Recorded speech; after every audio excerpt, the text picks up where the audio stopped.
ಆತ್ಮೀಯ ಎಲ್ಲ ವಿದ್ಯಾರ್ಥಿಗಳಿಗೆ ಮತ್ತು ಹಿಂದಿ ಶಿಕ್ಷಕರು ಮತ್ತು ಶಿಕ್ಷಕರಿಗೆ, ಪ್ರಾಂಶುಪಾಲರಿಗೆ ಇವತ್ತಿನ 3ನೇ ಹಂತದ ಒಂದು ಓರಿಯೆಂಟೇಷನ್ ಪ್ರಾರಂಭ ಮಾಡ್ತಾ ಇದ್ವಿ. ಇದ್ರ ವಿಶೇಷತೆ ಏನಂತಂದ್ರೆ ತಮಗೆಲ್ಲ ಆಲ್ರೆಡಿ ನಾವು ತಿಳಿಸಿದ್ದೀವಿ. ಹೆಚ್ಚು ವಿದ್ಯಾರ್ಥಿಗಳು A+ಗಿನ್ನ ಜಾಸ್ತಿ ಇರಬೇಕು ಮತ್ತು ಎಲ್ಲಿ ಅವಕಾಶ ಇದೆ 100/100 ತೆಗೆಯೋದಕ್ಕೆ ಪೂರಕವಾಗಿರುವಂಥ ಕೊನೆ ಹಂತದ ಲಾಸ್ಟ್ ಮಿನಿಟ್ ಪ್ರಿಪರೇಷನ್ ತುಂಬ ಮುಖ್ಯ ಇದೆ. ಅದಕ್ಕೆ ಪೂರಕವಾದಂಥ ಒಂದು ಕಾರ್ಯಾಗಾರವನ್ನು ಇವತ್ತು ಹಿಂದಿ ವಿಷಯದಿಂದ ಪ್ರಾರಂಭ ಮಾಡ್ತಾ ಇದ್ದೀವಿ. ನಾಳೆ ಮತ್ತೆ ತಿಳಿಸ್ತೀವಿ. ನಾಳೆ ಸೈನ್ಸ್ ಇದೆ ಪೂರ್ಣವಾಗಿ, ಮತ್ತು ನಾಳಿದ್ದು ನಮಗೆ ಸೋಮವಾರ ಮ್ಯಾಥಮೆಟಿಕ್ಸ್. ನಾವು ಜಾಸ್ತಿ ಟೈಮ್ ತೆಗೆದುಕೊಳ್ಳೋದಿಲ್ಲ, 1 ರಿಂದ 1.5 ಗಂಟೆ ವೇಳೆ ಮಾತ್ರ.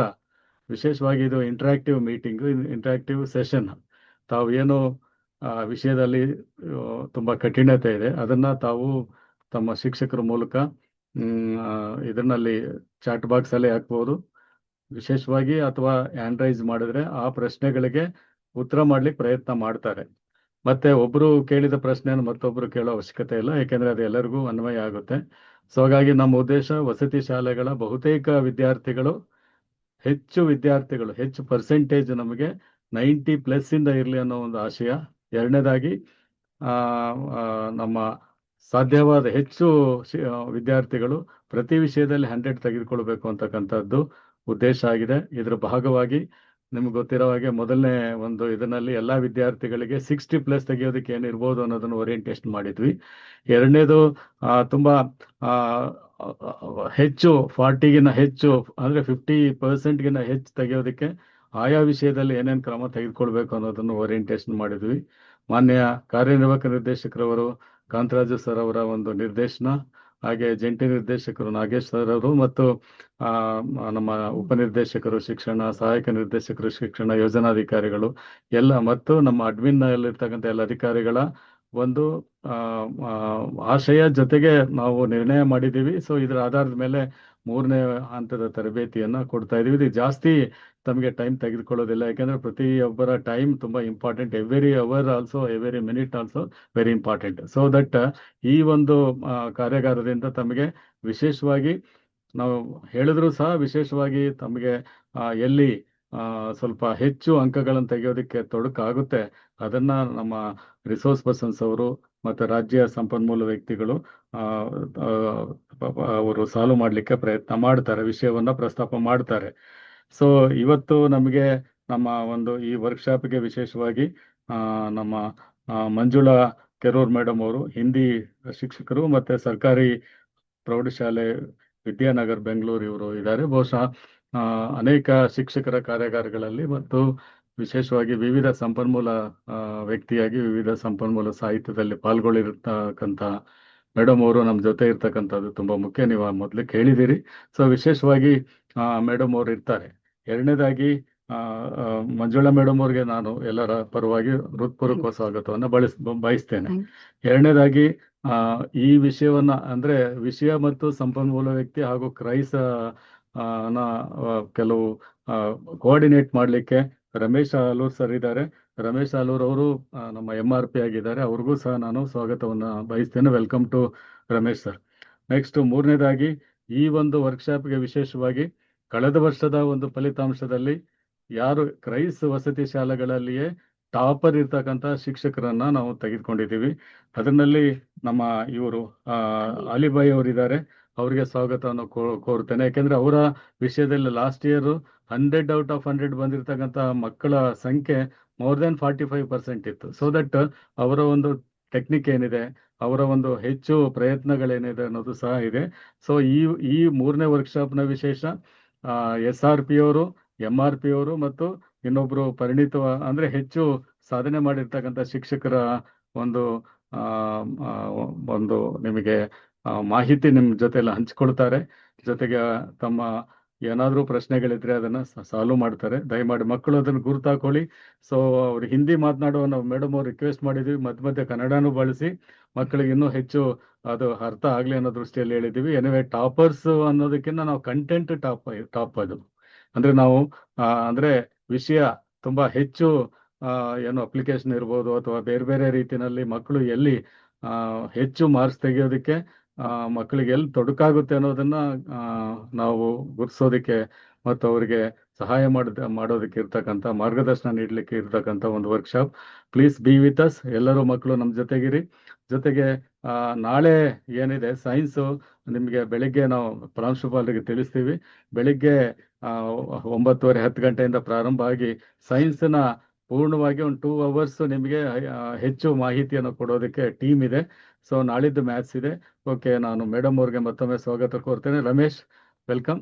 ಅಂಡ್ ಆಲ್ಸೋ ಅಲಿಬಾಯ್ ಅವರೇ, ತಮಗೂ ಸ್ವಾಗತವನ್ನು ಕೋರ್ತೇನೆ. ಸ್ಟಾರ್ಟ್ ಮಾಡೋಣ. ಪ್ರಿನ್ಸಿಪಾಲ್ಸ್ ಇದ್ದೀರಿ, ನೋಡ್ತಾ ಇದ್ದೀವಿ. ಟೀಚರ್ಸ್ ಇದ್ದೀರಿ, ಹಿಂದಿ ಟೀಚರ್ಸ್ ಇದ್ದೀರಿ. ತಾವು ಕೋಆರ್ಡಿನೇಟ್ ಮಾಡಿ, ತಾವು ನೋಟ್ ಮಾಡ್ಕೊಳ್ಳಿ. ಅಲ್ಲೇನಾದ್ರು ಸಮಸ್ಯೆ ಇದ್ರೆ ತಾವು ಮಕ್ಕಳ ಜೊತೆ ಇಂಟ್ರಾಕ್ಟ್ ಮಾಡಿ ಅದನ್ನ ಬಗೆಹರಿಸಿ ಇದು ಫ್ರೂಟ್ಫುಲ್ ಆಗಲಿ ಅಂತ ಹೇಳ್ತಾ, ಇಡಿ ಸರ್ ಅವರು ಬಹುಶಃ ಜಾಯ್ನ್ ಆಗ್ಬೋದು, ಇಲ್ಲೇ ಇದ್ದಾರೆ. JD ಅವ್ರು ಜಾಯ್ನ್ ಆಗ್ತಾರೆ. ಸೊ ಯಾರ್ಯಾರು DCOs ಇದ್ದೀರಿ, ತಮ್ಮ ಕೊಲೀಗ್ಸ್ ಇದ್ದೀರಿ, ಬೇರೆಯವ್ರು ಫೋನ್ ಮಾಡಿ ಹೇಳಿ ಇದು ಬೇರೆಯವ್ರು ಜಾಯ್ನ್ ಆಗಲಿ ಅಂತ ಹೇಳಿ. ಯಾಕಂದ್ರೆ ಲೇಟಾಗಿ ಕಮ್ಯುನಿಕೇಟ್ ಆಗಿದೆ, ಕೆಲವ್ರಿಗೆ ಅದು ಸಮಸ್ಯೆ ಆಗಿರ್ಬೋದು. ಸೊ ನಾಳೆ ಇನ್ನೂ ಪರ್ಫೆಕ್ಟ್ ಆಗಿ ಆಗ್ತೀವಿ. ಸೊ ಎನಿವೆ, ಇದು ರೆಕಾರ್ಡ್ ಮಾಡ್ತಾ ಇದ್ದೀವಿ, ಯೂಟ್ಯೂಬ್ನಲ್ಲಿ ಲಭ್ಯತೆ ಇರುತ್ತೆ, ಅದನ್ನ ತಾವು ಬಳಸ್ಕೊಳ್ಬೋದು. Over to madam. Okay, thank you sir. Thank you sir.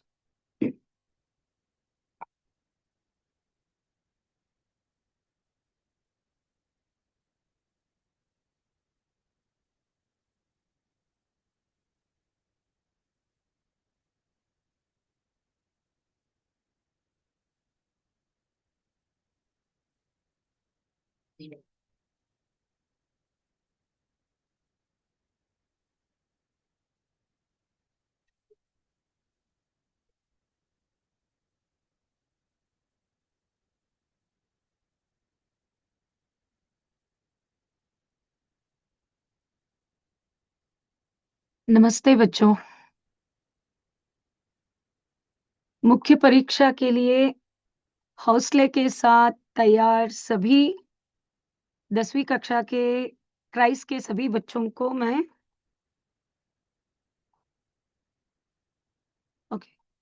शुभकामनाएं अर्पित करते हुए आज मेरे इस दूसरे सत्र के लिए भी आप लोगों का स्वागत है।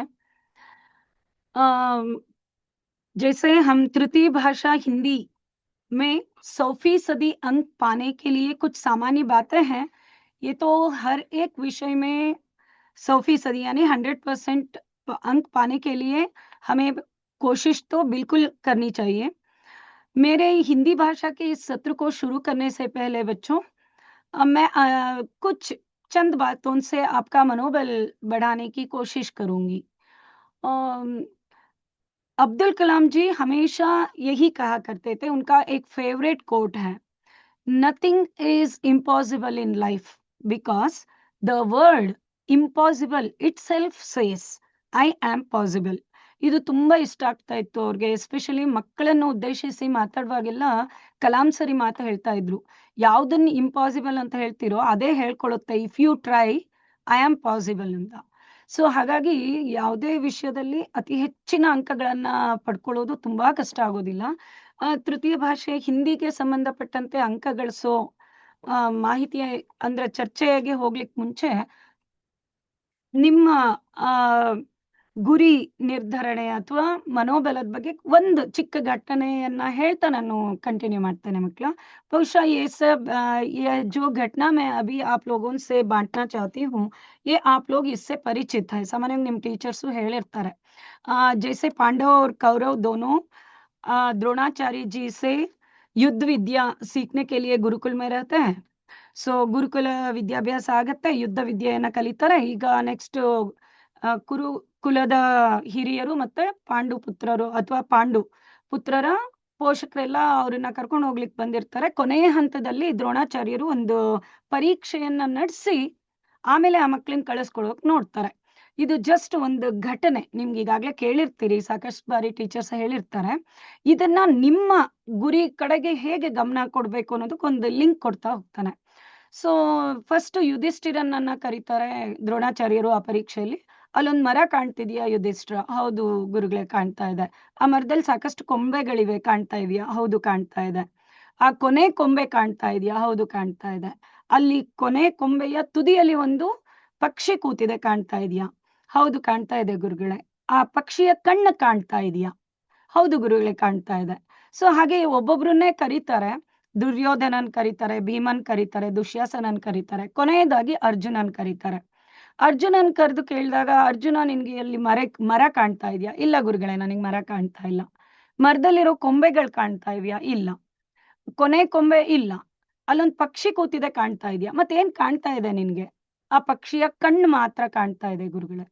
ಸೊ ಹಾಗಾಗಿ ಈ ವಿದ್ಯಾಭ್ಯಾಸ ಪಡೆಯುವಾಗ ಅಥವಾ ಈ ಪರೀಕ್ಷಾ ಸಿದ್ಧತೆಯನ್ನ ನೀವು ನಡೆಸ್ತಾ ಇರುವಾಗ, ನಿಮ್ಮ ಗುರಿ ಕೇವಲ ಏಕಾಗ್ರತೆಯಿಂದ अर्जुनन रीति लक्ष्य निर्धारित करेंगे तो ये जो सब बाकी बातें हैं मर ಕೊಂಬೆ ಪಕ್ಷಿ ಇದೆಲ್ಲ ಸಭಿ ನೆಗೆಟಿವಿಟಿ जो कुछ भी आप सोचते हैं ಇದು ಭಯ ಆಗುತ್ತೆ ಅಥವಾ ಟಫ್ ಇರುತ್ತೆ ಕ್ವಶನ್ ಪೇಪರ್ ಡಿಫಿಕಲ್ಟ್ ಇರುತ್ತೆ ಅಥವಾ ನನ್ನ ಕೈಯಲ್ಲಿ ಬರೆಯೋಕ್ಕಾಗುತ್ತೋ ಇಲ್ವೋ ಇದೆಲ್ಲ ನೆಗೆಟಿವ್ ಥಿಂಗ್ಸ್ ಇದ್ಯಾವುದ್ರ ಕಡೆನೂ ನಿಮ್ ಗಮನ ಇರ್ಕೊಡ್ದು at the same time over confidence ನನಗೆಲ್ಲ ಬರುತ್ತೆ ಪರಿಶ್ರಮಕ್ಕೆ ತಕ್ಕಂಗೆ ಪ್ರಯತ್ನ ಪಡ್ತಾ ಹೋದ್ರೆ ಖಂಡಿತ ಎಲ್ಲಾ विषयಗಳಲ್ಲೂ ನೀವು ಹೆಚ್ಚಿನ मार्क्स ना तगोबोदु ಅಂತ ಹೇಳ್ತಾ सो ये अंक पाने के लिए जो परीक्षा में आप प्रवेश करते हैं लिखने की शुरुआत करते हैं तो आपका लिखावट ऐसे होना चाहिए ताकि मूल्यांकन करने वाले को पूरा भरोसा हो जाए कि आप पर आपकी लिखावट या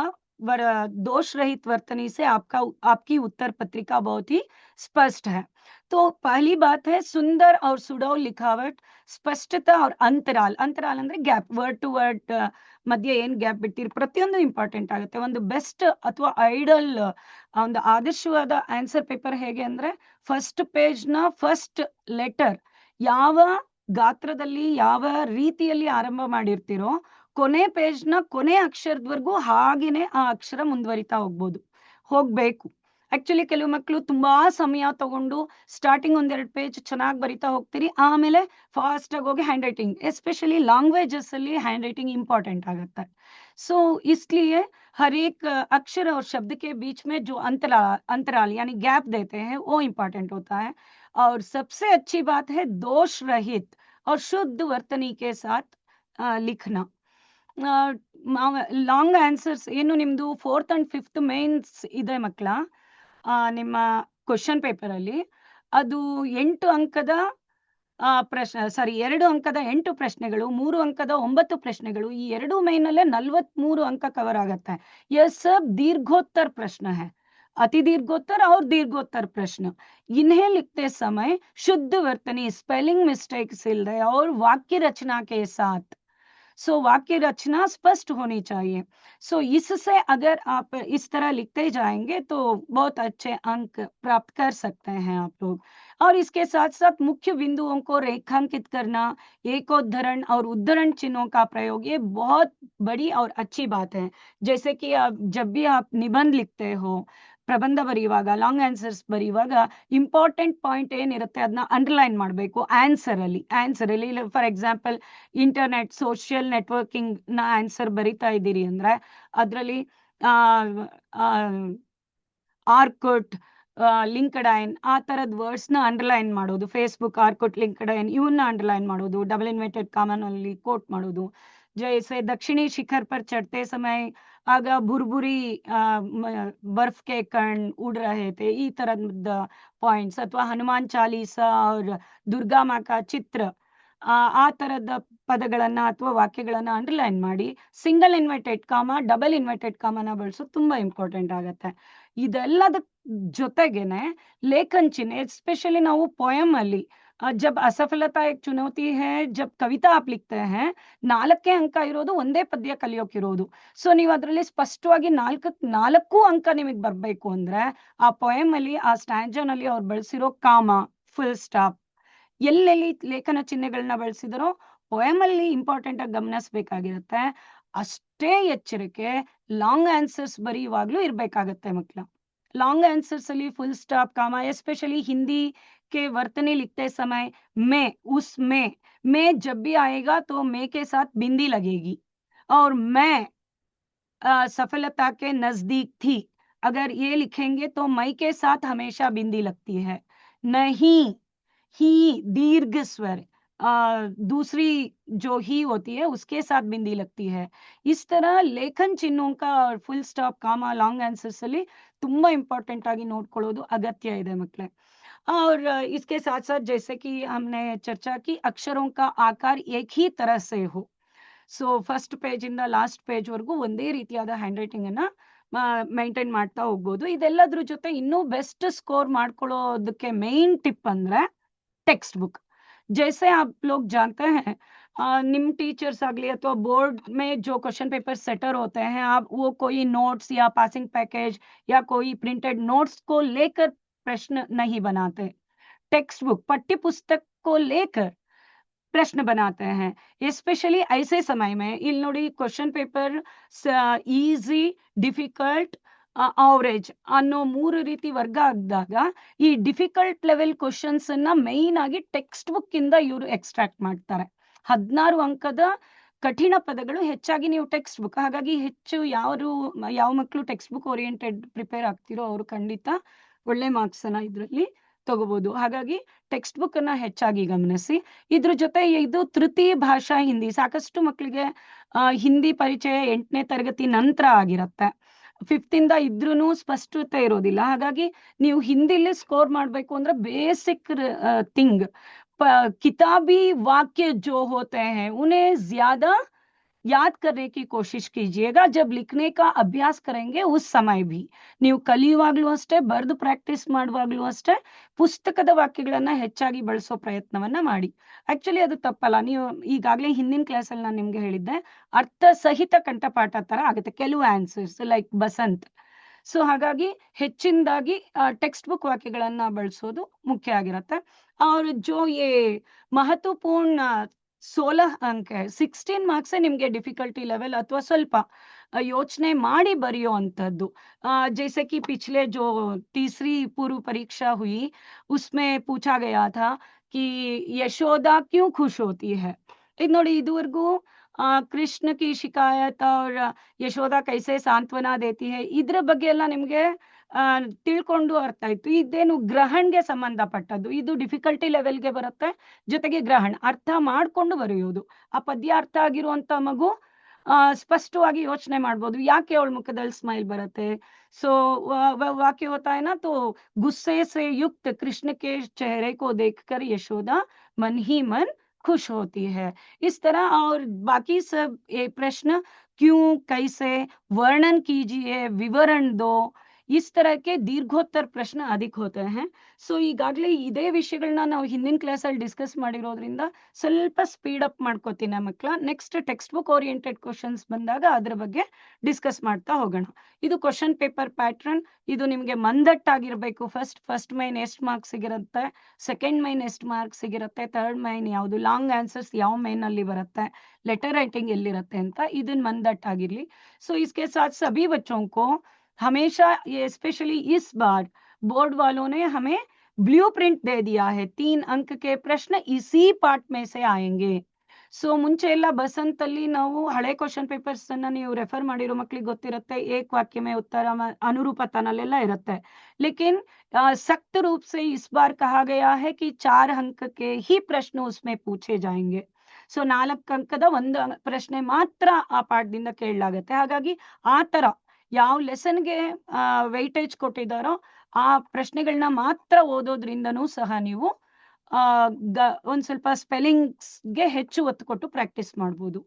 और जैसे फर्स्ट मेन शुरू होता है व्याकरण से, ये सब बातें हम लोगों ने डिस्कस की है. जैसे कि पहला विलोम शब्द होता है और लिंग, जो ज्यादातर हम लोगों ने देखा कि पार्ट 2 दुनिया में पहला मकान, रोबोट जैसे पार्टों में जो है उन विलोम शब्दों को, उन लिंग और वचन के शब्दों को ज्यादातर अभ्यास कीजिएगा.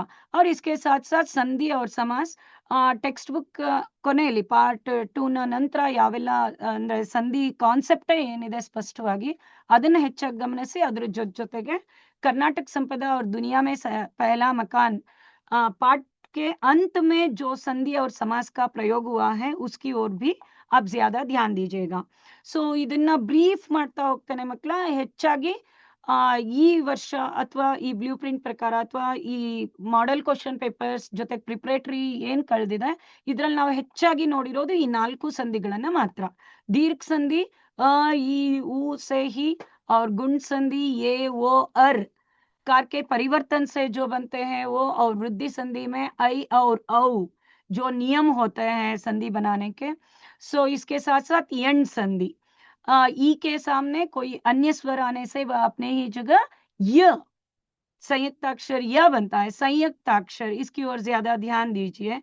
और उ के सामने कोई अन्य स्वर आने से यह उ अपने ही जगह व के रूप में परिवर्तित होता है। और री के सामने पितृ प्लस अनुमति, री के सामने कोई अन्य स्वर आने से वह री अपने ही जगह अर कार बन जाता है।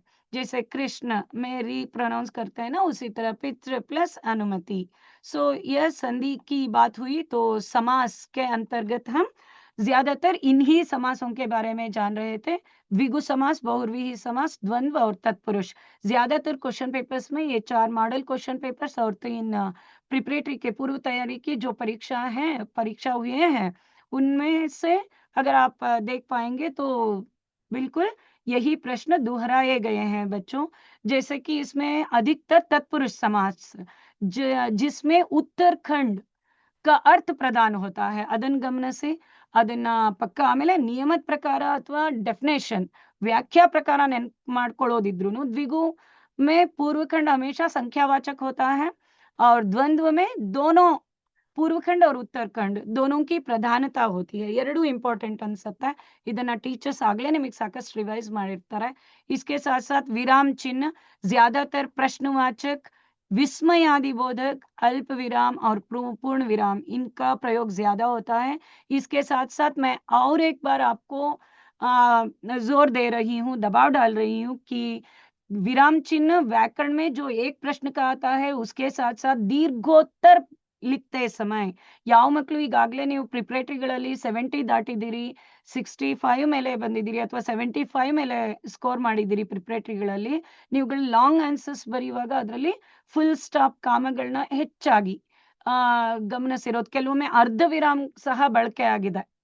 ಸೊ ಆ ವಾಕ್ಯಗಳನ್ನ ಗಮನಿಸಿ ಅದನ್ನ ಎಚ್ಚರಿಕೆ ಕೊಡೋದ್ರಿಂದ ಖಂಡಿತ ನೀವು ಒಳ್ಳೆ अंकಗಳನ್ನ ಪಡ್ಕೋಬಹುದು। और इसके साथ साथ कारक के बारे में हम लोगों ने देखा, कारक में ज्यादातर संबंध कारक के प्रश्न होते हैं, का के की, इसकी चर्चा भी हुई। और इसके साथ साथ करण कारक का से कलम से साधना का बोध हो, और अपादान कारक अलगाव या प्रत्येकता, रमेश से हरीश बड़ा है, इस तरह। और इसके साथ साथ अधिकरण कारक में ज्यादातर स्थान या समय, आ सेंटेंस ನೋಡಿದಾಗ ಇದು ಇಲ್ಲ ಟೈಮ್ ನ ಇಂಡಿಕೇಟ್ ಮಾಡುತ್ತೆ, ಈಗ ಬಂದ್ರು, ಈಗ ತಲುಪಿದ್ರು, ಈ ತರದ ಕಾನ್ಸೆಪ್ಟ್। ಅಥವಾ ಸ್ಥಾನ್ का बोध हो तो से में और पे पर का प्रयोग होता है अधिकरण कारक में। जैसे पानी में मछली है, मछली रहने का स्थान पानी में, पेड़ पर पक्षी है, गाड़ी आने में देर हुई, समय का बोध भी जब भी होता है तो इससे अधिकरण कारक का में और पर का प्रयोग होता है। ये हुई व्याकरण की बातें। चलिए आगे चलते हैं हम कविता विभाग, जिसमें 20 अंक निर्धारित है। और इसमें मातृभूमि कविता, जैसे आप लोग जानते हैं पक्की तरह, सिर्फ मुख्य प्रश्न में दीर्घोत्तर प्रश्न में सिर्फ 2 ही प्रश्न है, वो सेकंड और थर्ड स्टैंजा का भावार्थ से संबंधित। पहला स्टैंजा जो प्रकृति सौंदर्य का वर्णन, और दूसरा जो स्टैंजा है वह है भारत माँ का स्वरूप। प्रकृति वर्णन में हरे भरे पेड़, ये सब जब लिखते हैं आप लोग तो वाक्य रचना पर ज्यादा ध्यान दीजिएगा, ताकि अंक कटने का नौबत एक ಮೌಲ್ಯಮಾಪನ करने वाले को बिल्कुल ना मिले। ಸೊ ಲಾಂಗ್ ಆನ್ಸರ್ಸ್ ಬರೆಯುವಾಗ ನಿಮಗೆ ಸ್ಪೆಲ್ಲಿಂಗಿಗೋಸ್ಕರ ಅವ್ರು 1 ಮಾರ್ಕ್ ಆ ತರ ಕಟ್ ಮಾಡೋ ಅವಕಾಶನೇ ಅವ್ರಿಗೆ ಬರಬಾರ್ದು। ನಿಮ್ಗೆ ಇದು ಒಂದು ಕ್ಲಿಯರ್ ಆಗ್ಲಿ ಮಕ್ಕಳ, ವ್ಯಾಲ್ಯೂಯೇಷನ್ ನಡೆಯುವಾಗ ಹಾಫ್ ಮಾರ್ಕ್ ಕೊಡಲ್ಲ, ಇಲ್ಲಿ ನಿಮ್ಮನ್ನ ತಿದ್ಲಿಕ್ಕೋಸ್ಕರ ಟೀಚರ್ಸ್ ಕ್ಲಾಸ್ ರೂಮ್ ಅಲ್ಲಿ, ಇವನ್ ನನ್ನ ಕ್ಲಾಸಲ್ಲಿ ನಾನು ಹಂಗ್ ಮಾಡ್ತೇನೆ, ಅವ್ರಿಗೆ ಬೇಸಿಕ್ ಇಂದ ತಿದ್ದಬೇಕು ಅಂದ್ರೆ 2 ಸ್ಪೆಲ್ಲಿಂಗ್ ಮಿಸ್ಟೇಕಿಗೆ ಹಾಫ್ ಮಾರ್ಕ್ ಕಟ್ ಮಾಡ್ತೇವೆ। ಬಟ್ SLC ಅಥವಾ ಪಬ್ಲಿಕ್ ಎಕ್ಸಾಮ್ಗಳಲ್ಲಿ ಹಾಫ್ ಮಾರ್ಕ್ನ ಕಟ್ ಮಾಡೋದು ಅಥವಾ ಹಾಫ್ ಮಾರ್ಕ್ನ ಕೊಡೋ ಅಂತದಕ್ಕೆ ಸ್ವಾತಂತ್ರ್ಯನೇ ಇಲ್ಲ ಒಬ್ಬ ಮೌಲ್ಯಮಾಪಕರಿಗೆ. ಈಗ 4 ಮಾರ್ಕ್ಸ್ ಇಂದ ಒಂದು ಆನ್ಸರ್ ನೀವು ಬರ್ದಿದ್ದೀರಿ ಅಂದ್ರೆ either we to give 3 or 4. So ಹಾಗಾಗಿ ಸ್ಪೆಲ್ಲಿಂಗ್ಸ್ ಹೆಚ್ಚಿಗೆ ಮಿಸ್ಟೇಕ್ ಆದಾಗೆಲ್ಲ 3 ಅನ್ನೋದು 2ಗೆ ಇಳಿಯುತ್ತೆ. ಸೊ 2.5 ಆಗಲ್ಲ, 2ಗೆ ಇಳಿದ್ಬಿಡತ್ತೆ. ಸೊ ಹಾಗಾಗಿ ಲಾಂಗ್ ಆನ್ಸರ್ಸ್ ಬರೆಯುವಾಗ ಹೆಚ್ಚಾಗಿ ಸ್ಪೆಲ್ಲಿಂಗ್ಸ್ ಕಡೆ ನೀವು ಹೆಚ್ಚು ಗಮನ ಕೊಡೋದು ಇಂಪಾರ್ಟೆಂಟ್ ಆಗಿರುತ್ತೆ. सो यह पद्य की जो इस कविता की जो दो कविता के 2 प्रश्न जो है, इनका उत्तर लिखते समय आप बिल्कुल भी अगर इस प्रश्न में तो इस तरह भावार्थ लिखते समय या जो भी प्रश्न, भावार्थ नहीं, जो भी प्रश्न पूछते हैं उसमें लिखते समय भारत माता या मातृभूमि से वर्णन से संबंधित प्रारंभिक वाक्य लिखने की कोशिश कीजिएगा. जैसे कि कवि भगवत ಈ ಆನ್ಸರ್ ಸ್ಟಾರ್ಟ್ ಮಾಡುವಾಗ ಡೈರೆಕ್ಟ್ ಆಗಿ ಹರೆ ಭರೆ ಭಾರತ್ ದೇಶ್ ಕೆ पेड़ हरे भरे हैं, ಭಾರತ್ ದೇಶ್ ಕೆ वन उपवन फल फूलों से भरे हैं, ಈ ತರ ನೇರವಾಗಿ ಬರೆಯೋದಕ್ಕಿಂತ कवि भगवती चरण वर्मा जी प्रस्तुत कविता में अथवा मातृभूमि का बहुत मनमोहक रीति से वर्णन किया है, अद्भुत रीति से ಪ್ರಕೃತಿ ಸೌಂದರ್ಯ का वर्णन किया है. ಈ ರೀತಿ ವರ್ಣನೆ ಮಾಡುವಂತಹ ಪದಗಳನ್ನ ಆರಂಭದಲ್ಲಿ ಬಳಸೋದ್ರಿಂದ ನಿಮ್ ಆನ್ಸರ್ ಇನ್ನೂ ಎಫೆಕ್ಟಿವ್ ಆಗಿ ಇರುತ್ತೆ ಮಕ್ಕಳ. जैसे कि अभिनव मनुष्य लिखते समय में भी दिनकर जी ने मानव का सही परिचय बहुत ही सुंदर ढंग से हमें व्यक्त किया है. ಅಥವಾ ಈ ರೀತಿಯಾದ ವಾಕ್ಯಗಳನ್ನ ನೀವು ಬಳಕೆ ಮಾಡಬಹುದು. नेक्स्ट मातृभूमिಯ ನಂತರ अभिनव मनुष्य. इस पाठ में 2 अंक के 2 अंक का एक प्रश्न और 1 अंक का एक प्रश्न यहाँ पर होता है. जैसे 1 अंक के प्रश्न में अनुरूपता भी हो सकता है और 1 वाक्य के प्रश्नोत्तर भी पूछे जा सकते हैं. ಆದ್ರಿಂದ ಈ ಅಭಿನವ್ ಮನುಷ್ಯನಲ್ಲಿ ಫಸ್ಟ್ ಮೈನ್ ನಲ್ಲಿರೋ ಎಲ್ಲಾ ಪ್ರಶ್ನೆಗಳನ್ನ ಚೆನ್ನಾಗಿ ಅಭ್ಯಾಸ ಮಾಡ್ಕೊಳ್ಳಿ ಮಕ್ಕಳ. 1 अंकದ ಪ್ರಶ್ನೆ ಅನುರೂಪತಾನಲ್ಲಾದ್ರೂ ಕೇಳ್ಬೋದು ಅಥವಾ ಏಕ ವಾಕ್ಯ में उत्तर लिखिए, ಅದ್ರಲ್ಲೂ ಸಹ ಕವರ್ ಆಗತ್ತೆ.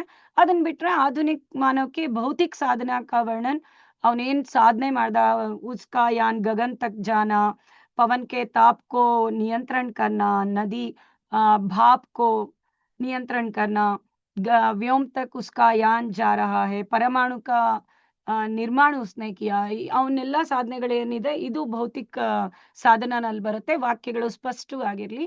और उसके साथ साथ दिनकर जी के अनुसार मानव का सही परिचय. ಸೊ ಕವಿತಾ का ಆಶಯ ಅನ್ನೋ ಕಾನ್ಸೆಪ್ಟ್ ಏನಿದೆ ಅದರಲ್ಲಿ ತುಂಬಾ ಸುಂದರವಾದ ವಾಕ್ಯಗಳಿವೆ ಈ ಮಾನವ का सही ಪರಿಚಯಗೆ ಸಂಬಂಧಪಟ್ಟಂತೆ.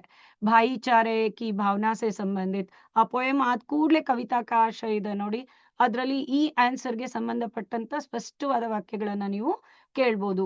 ಅಕಸ್ಮಾತ್ ಇದ್ರಲ್ಲಿ ಮತ್ತೆ ಇದನ್ನ ಏನಾದ್ರೂ ಕಠಿಣತಾ ಸ್ತರಲ್ಲಿ ಕೇಳೋದಾದ್ರೆ ಸೊ मातृभूमि देश प्रेम या मातृभूमि का वर्णन, मातृभूमि कविता भारत माता का वर्णन, आधुनिक अभिनव मनुष्य डैश अनुरूपता के दौरान अगर पूछा जाएगा तो आपका उत्तर स्पष्ट है, आधुनिक मानव का परिचय है. और इस कविता को कुरुक्षेत्र के षष्ठ सर्ग से, दिनकर जी का जो उपन्यास है कुरुक्षेत्र के षष्ठ सर्ग से लिया गया है. सो इस तरह लिख सकते हैं. सो नेक्स्ट तुलसी के दोहे. इस दोहे में से स्पष्ट रूप से बताया गया है कि 1 अंक और 3 अंक का, 3 अंक सिर्फ भावार्थ के लिए आएगा. सो भावार्थ की पहला, दूसरा, पहला, तीसरा और 5वां ದೋಹ, ಈ 4 ಕ್ವಶನ್ ಪೇಪರ್ನ ನೀವು ನೋಡಿದ್ರೆ ಹೆಚ್ಚಾಗಿ 1, 3 ಮತ್ತೆ 5ನೇ ದೋಹೆಗಳನ್ನೇ ಕೇಳಿರೋದ್ರಿಂದ ಇವುಗಳ ಕಡೆ ಹೆಚ್ಚು ಗಮನ ಇರಲಿ ಮಕ್ಕಳೇ. 1, 3 ಮತ್ತೆ 5ನೇ ದೋಹೆಗಳ भावार्थ. इसके साथ साथ अनुरूपता के प्रश्न भी हो सकते हैं इसमें, जैसे कि सूरदास का जन्म रुनकता में हुआ तो तुलसीदास का जन्म डैश राजापुर, इस तरह और राम बोला, इस तरह के जो शब्द, और रामचरितमानस, इनकी प्रमुख रचना रामचरितमानस, इसकी ओर भी ज्यादा ध्यान दीजिए. और इसके साथ साथ ಈ ತುಳಸಿ ದೋಹೆನಲ್ಲೂ ಫಸ್ಟ್ ಮೇನ್ ನ ಎಲ್ಲಾ ಪ್ರಶ್ನೆಗಳನ್ನ ಚೆನ್ನಾಗಿ ಓದ್ಕೊಳ್ಳಿ. दया का मूल क्या है, हंस का लक्षण क्या है, हंस मुखिया के लक्षण क्या है, हंस की तुलना किससे हुआ है, सज्जन से, ಈ ತರದ್ದೇನ್ ಪ್ರಶ್ನೆಗಳಿವೆ ಅವನ್ನ ಹೆಚ್ಚಾಗಿ ನೋಡ್ಕೊಳ್ಳಿ. ಇನ್ನ ಲಾಂಗ್ ಭಾವಾರ್ಥನ ಬರೆಯುವಾಗ ಸ್ಟೆಪ್ ವೈಸ್, ಈಗಾಗಲೇ ನಾವು ಫಸ್ಟ್ ಬೆಸ್ಟ್ ಮಾರ್ಕ್ಸ್ ಅಥವಾ ಔಟ್ ಆಫ್ ಔಟ್ ಸ್ಕೋರ್ ಮಾಡ್ಲಿಕ್ಕೆ ನಾವು ಕೆಲವು ಆನ್ಸರ್ಸ್ ಅನ್ನ ಸಬ್ಮಿಟ್ ಮಾಡುವಾಗ ಅದಕ್ಕೆ ಅಂತ ಕೆಲವು ಸಿಸ್ಟಮ್ನ ಯೂಸ್ ಮಾಡ್ಬೇಕಾಗತ್ತೆ. ಈಗ ಫಾರ್ ಎಕ್ಸಾಂಪಲ್ ಭಾವಾರ್ಥ ಬರೆಯುವಾಗ ನೀವು ಡೈರೆಕ್ಟ್ ಆಗಿ ಮುಖಿಯಾ के लक्षण अदेने मुखिया मुखसो चाहिए खान पान को एक पालय पोसई सकल अंग तुलसी सहित विवेक जो दोहा है उसे डायरेक्ट सीधा अगर उसका भावार्थ लिखने के बजाय आप शुरू में ये बातें लिख सकते हो. जैसे कि ಈ ಎರಡರಲ್ಲಿ ಯಾವ್ದಾದ್ರು ಒಂದನ್ನ ಆಯ್ಕೆ ಮಾಡ್ಕೊಳ್ಳಿ. ನನ್ನ ಕರ್ಸರ್ ಯೂಸ್ ಆಗ್ತಿದೆಯಲ್ಲ, ಈ ಫಸ್ಟ್ ಆ ಭಾವಾರ್ಥ ಸ್ಟಾರ್ಟ್ ಮಾಡೋಕ್ ಮುಂಚೆ ಕವಿ ಗೋಸ್ವಾಮಿ ತುಳಸಿದಾಸ್ ಜಿ ಕವಿತಾ ತುಳಸಿ ಕೆ ದೋಹೆ ಇದನ್ನಾದ್ರೂ ಬರೀರಿ, ಅಥವಾ प्रस्तुत दोहे को राम भक्ति शाखा के प्रसिद्ध संत कवि श्री तुलसीदास जी से लिखित तुलसी के दोहे पद्य से लिया गया है. ಇದು ಒಂದು ಪ್ಯಾರಾನಲ್ಲಿ ಕೋಟ್ ಮಾಡಿ. ನೆಕ್ಸ್ಟ್ ಪ್ಯಾರಾ ಯಾವಾಗ್ಲೂ ಈ ತರ ಭಾವಾರ್ಥಗಳು ಕೇಳುವಾಗ complete gist of the stanza, चरण का जो मुख्य तथ्य होता है उसकी ओर ध्यान देना बहुत आवश्यक है बच्चों. ಈಗ ಈ ಸ್ಟ್ಯಾಂಜಾನಲ್ಲಿ ಮುಖ್ಯವಾಗಿ ಅವ್ರು ಗಮನ ಕೊಟ್ಟಿರೋದು ಯಾವ್ದ್ರ ಕಡೆ, ಲೀಡರ್ ನ ಕ್ವಾಲಿಟಿ ಬಗ್ಗೆ. सो मुखिया के लक्षण, मुखिया के स्वभाव और नेता का लक्षण. सो जैसे कि हमने उद्धरण चिन्हों के बारे में बताया, यहाँ पे नहीं लिखा है, ಇಲ್ಲಿ ಮಾರ್ಕ್ ಮಾಡಿಲ್ಲ. ಈ ತರ ಸ್ಟೆಪ್ ಮಾಡಿದಾಗ ಇಲ್ಲಿ ಮುಖಿಯಾ ಕೆ ಸ್ವಭಾವ ಅಂಡರ್ಲೈನ್ ಮಾಡಿ ಇದನ್ನ ಸಿಂಗಲ್ ಇನ್ವರ್ಟೆಡ್ ಕಾಮನ್ ಅಲ್ಲಿ ಕೋಟ್ ಮಾಡಿ. ಸೊ ಇಸ್ ತರ ನೆಕ್ಸ್ಟ್ ಸ್ಟ್ಯಾಂಜಾ ಬಂದ್ಬಿಟ್ಟು ಅಂದ್ರೆ ಪ್ಯಾರಾವೈಸ್ ನೆಕ್ಸ್ಟ್ ಲೈನ್ ಅಲ್ಲಿ ಹೋಗಿ ಸ್ಟಾರ್ಟಿಂಗ್ ಒಂದು 5 letters ಅಷ್ಟು ಗ್ಯಾಪ್ ಮಾಡ್ಕೊಂಡು ನೆಕ್ಸ್ಟ್ ಪ್ಯಾರಾನ ಸ್ಟಾರ್ಟ್ ಮಾಡೋದು. ತುಳಸಿದಾಸ್ ಜಿ कहते हैं कि मुखिया को मुख के समान होना चाहिए. ಅದೇನ್ ಭಾವಾರ್ಥ ಇದೆ, ಪ್ರತಿ ಯಾವುದೇ ಸ್ಟ್ಯಾಂಜಾ ಕೇಳಲಿ ಅವರು ಜಿಸ್ಟ್ ಆಫ್ ದ ದೋಹಾನ ಬರೆಯೋದು ನಿಮ್ಗೆ ಒಳ್ಳೆ ಅಂಕಗಳನ್ನ ಪಡ್ಕೊಳ್ಳೋ ಕಡೆ ಒಂದೊಳ್ಳೆ ಹೆಜ್ಜೆ ಆಗತ್ತೆ. ಸೊ 3 ಅಂಕಕ್ಕೆ ಅವರು ಮಾರ್ಕ್ಸ್ ಡಿವೈಡ್ ಮಾಡ್ಬೇಕಾದ್ರೂ 3 ಮಾರ್ಕ್ಸ್ ಅನ್ನ ಆರಾಮ್ಸೆ ಡಿವೈಡ್ ಮಾಡಿ ಇವ್ಯಾಲ್ಯೂಯೇಟ್ ಮಾಡ್ತಾರೆ. ಸೊ ಲಾಸ್ಟ್ ಲೈನ್ ಈ ಸ್ಟ್ಯಾಂಜಾ ನಿಮ್ಮ ವೈಯಕ್ತಿಕ ಜೀವನಕ್ಕೆ ಹೇಗೆ ಬಳಕೆ ಆಗತ್ತೆ ಅನ್ನೋದಕ್ಕೆ ಒಂದು ಲೈನ್ ಅನ್ನ ವಾಕ್ಯ ಶುದ್ಧವಾಗಿ ಬರೆಯುವಂತ ಮಕ್ಕಳು ಪ್ರಯತ್ನ ಪಡ್ಬೋದು ಹಿಂಗೆ ಇದನ್ ಬರೀಲಿಕ್ಕೆ. इस प्रकार तुलसीदास जी हमें एक आदर्श नेता बनने का संदेश देते हैं. अगेन आदर्श नेता अंडरलाइन ಮಾಡೋದು, इन्वर्टेड कॉमन ಅಲ್ಲಿ कोट ಮಾಡೋದು. इस तरह भावार्थ के जो 3 अंक के प्रश्न, 3 अंक का प्रश्न है, 3 के 3 अंक हम पा सकते हैं. ಎಸ್ಪೆಷಲಿ 70 ಕ್ರಾಸ್ ಆಗಿರುವಂತ ಮಕ್ಕಳು ಪ್ರಿಪರೇಟರಿಗಳಲ್ಲೆಲ್ಲ ಖಂಡಿತ ಇವುಗಳ ಕಡೆ ಸ್ವಲ್ಪ ಗಮನ ಕೊಡಿ.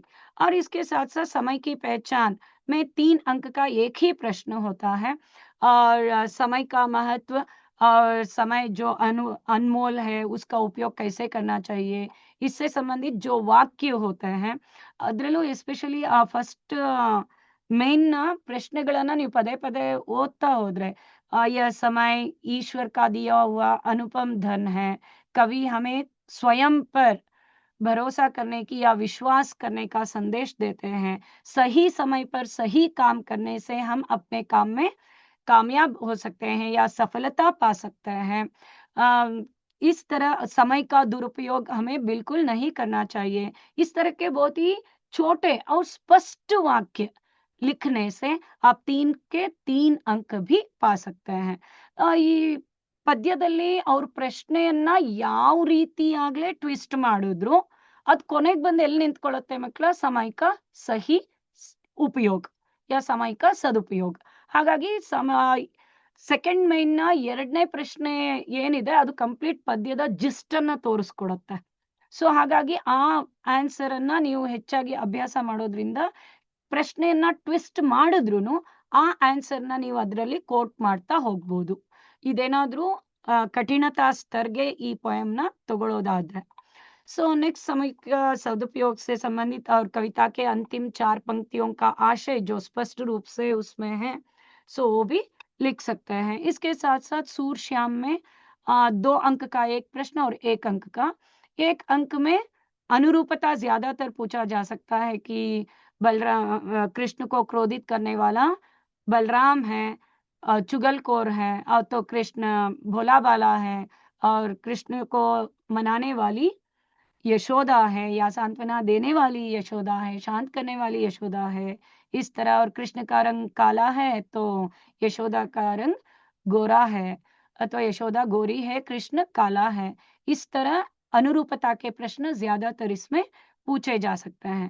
इसके साथ साथ ಅದೇ ಹೇಳಿದ್ನಲ್ಲ ಮಕ್ಕಳ 2 ಅಂಕದ ಏನು 8 ಪ್ರಶ್ನೆಗಳಿವೆ. ಅದರಲ್ಲಿ 6 ಪ್ರಶ್ನೆಯಲ್ಲಿ 1 ಕಠಿಣತಾ ಸ್ತರ್ಗೆ ಇರುತ್ತೆ. सो वह आपकी ग्रहण शक्ति की जांच करती है. ನೀವು ಅರ್ಥವನ್ನ ಗ್ರಹಿಸೋದನ್ನ ಪರೀಕ್ಷೆ ಮಾಡುತ್ತೆ ಆ ಪ್ರಶ್ನೆ. ಈಗ ಇದೇ ಥರ್ಡ್ ಪ್ರಿಪರೇಟರಿಯ ಎಕ್ಸಾಂಪಲ್‌ನೇ ತಗೊಳ್ಳಿ. ಯಶೋಧ के खुशी का कारण क्या है? ಇದನ್ ಬಿಟ್ರೆ ನೀವು ಡೈರೆಕ್ಟ್ ಕ್ವೆಶ್ಚನ್ ಕೊಟ್ಟಿದ್ರೆ ಈಸಿಯಾಗಿ ಬರ್ದ್ಬಿಡ್ತಾ ಇದ್ರಿ. ಯಶೋಧ कृष्ण के गुस्से से भरे चेहरे को देखकर अथवा यशोदा कृष्ण को कैसे शांत करती है, इससे संबंधित आप ಆಸಾನಿ ಸೆ ಲಿಖ್ ಸಕ್ತೆ थे. ಈ ತರದ್ ಬಂದಾಗ ಸ್ವಲ್ಪ ಅರ್ಥ ಮಾಡ್ಕೊಂಡು ಗ್ರಹಿಸಿ ಅದಕ್ಕೆ ಸೂಕ್ತವಾದಂತ ಉತ್ತರವನ್ನ ನಿಮ್ಗೆ ಗೊತ್ತಿರುತ್ತೆ, ಅದು ಗೊತ್ತಿರೋ ಅಂತ ಉತ್ತರನೇ ಸ್ವಲ್ಪ ಸ್ಪಷ್ಟೀಕರಿಸಿ ಬರೆಯೋದ್ರಿಂದ ಇದರಲ್ಲಿ ಅಂಕಗಳನ್ನ ಗಳಿಸ್ಕೋಬಹುದು. और नेक्स्ट है पद्य में कोशिश करने वालों की कभी हार नहीं होती. इसके लिए 4 अंक हैं. इसे भी लिखते समय जैसे हम लोगों ने पहले चर्चा की, यह कविता लिखते समय इस तरह के पूर्ण विराम, अल्प विराम का प्रयोग इस चरण में, जो इस पद्य के आखिरी चरण है, इसमें जो है उसे स्पष्ट रूप से ग्रहण कीजिए. ನೀವು ಟೀಚರ್ಸ್ಗೆ ಬರೆದು ತೋರಿಸುವಾಗ್ಲೂನು ಫುಲ್ ಸ್ಟಾಪ್ ಕಾಮ ಎಲ್ಲಿ ಬಳಕೆ ಆಗಿದೆ ಈ ಪೋಯಮ್ ಅಲ್ಲಿ, ಈ ಸ್ಟ್ಯಾಂಜನಲ್ಲಿ, ಅದನ್ನ ಸ್ಪಷ್ಟವಾಗಿ ಬರೆದು ಚೆಕ್ ಮಾಡ್ಕೊಳ್ಳಿ ಕರೆಕ್ಟ್ ಆಗಿ ನೀವು ಲೇಖನ ಚಿಹ್ನೆಗಳನ್ನ ಬಳಸಿದಿರಿ ಅಂತ. ಈ ಪದ್ಯವನ್ನು ಬರೆಯುವಾಗೂ ಅಷ್ಟೇ ಒಮ್ಮೆ ಇಂಡಿಕೇಟ್ ಮಾಡೋದು, ಅದು ಒಂದು ಸ್ಪೆಷಲ್ ಎಫೆಕ್ಟ್. ಇದರಲ್ಲೇನು ಅಂತ ಅಷ್ಟೊಂದು ಟೈಮ್ ವೇಸ್ಟ್ ಆಗಲ್ಲ. ಒಂದು ಅರ್ಧ ನಿಮಿಷದಲ್ಲಿ कविता कोशिश करने वालों की कभी हार नहीं होती और कवि है श्री सोहनलाल द्विवेदी जी. इस तरह लिखकर आप बाद में इस कविता को लिख सकते हैं. ये कोई कंपलसरी नहीं है, लेकिन जो भी बच्चा अपने उत्तर पत्रिका को बहुत ही आकर्षणीय बनाना चाहता है वह बिल्कुल कोशिश कर सकता है. और इसके साथ साथ हम रचना विभाग जो 16 अंक के होते हैं, ಸೊ ಈ ರಚನಾ ವಿಭಾಗದಲ್ಲಿ 16 ಮಾರ್ಕ್ಸ್ ಏನ್ ಕವರ್ ಆಗಿದೆ, ಅದರಲ್ಲಿ ನಾವು ಅಪಠಿತ್ ಗದ್ಯಾಂಶನ ನೋಡ್ತೇವೆ. ಇದಾಗ್ಲೇ ಮತ್ತೆ ಒಂದಲ್ಲ 2 ಬಾರಿ ಆ ಪ್ಯಾರನ ಓದ್ಕೊಳ್ಳಿ, ಯಾಕೆಂದ್ರೆ ಆ ಪ್ಯಾಸೇಜ್ನ ಅನ್ಸೀನ್ ಪ್ಯಾಸೇಜ್ ಅಂತಲೇ ಅದರ ಹೆಸರು. ನೀವು ಇದುವರೆಗೂ ಯಾವ ಟೆಕ್ಸ್ಟ್ ಬುಕ್ ಅಲ್ಲೂ ಅಂದ್ರೆ ನಿಮ್ಮ 8th 9th 10th ಅಲ್ಲಿ ನೋಡದ ಪ್ಯಾರವನ್ನ ಇಲ್ಲಿ ನಿಮ್ಗೆ ಅಪಠಿತ್ ಗದ್ಯಲ್ಲಿ ಕೇಳ್ತಾರೆ. ಹಾಗಾಗಿ ನೀವು ಅದನ್ನ ಒಂದ್ ಸ್ವಲ್ಪ ಎಚ್ಚರಿಕೆಯಿಂದ ಒಂದಲ್ಲ 2 ಬಾರಿ ಓದ್ಕೊಳ್ಳಿ. ನೀವು ಮ್ಯಾಕ್ಸಿಮಮ್ 2-3 ಬಾರಿ ಓದ್ಲಿಕ್ಕೂ 10 ನಿಮಿಷ ಸಮಯ ಸಿಗುತ್ತೆ. ಯಾಕೆಂದ್ರೆ ಒಂದು 5ರಿಂದ 6 ಬೇಡ, ಮ್ಯಾಕ್ಸಿಮಮ್ 7 to 8 ಸೆಂಟೆನ್ಸ್ ಮಾತ್ರ ಕವರ್ ಆಗಿರುತ್ತೆ. ಮೋಸ್ಟ್ ಪ್ರಾಬಬ್ಲಿ 6ರ ಒಳಗೆ, 6 ವಾಕ್ಯಕ್ಕಿಂತ ಕಡಿಮೆನೇ ಇರುತ್ತೆ. ಬಟ್ ಸ್ಟಿಲ್ ಒಂದು 2ರಿಂದ 3 ಬಾರಿ ನೀವು ಓದ್ಕೊಳ್ಳೋದ್ರಿಂದ बहुत ही आसानी से उस उत्तर को पा सकते हैं. इधरಲ್ಲೂ ಅಷ್ಟೇ ಮೇನ್ ಕಂಟೆಂಟ್ ಏನಿದೆಯೋ ಅದನ್ನ ಅಂಡರ್ಲೈನ್ ಮಾಡ್ಕೊಳ್ತಾ ಹೋಗಿ.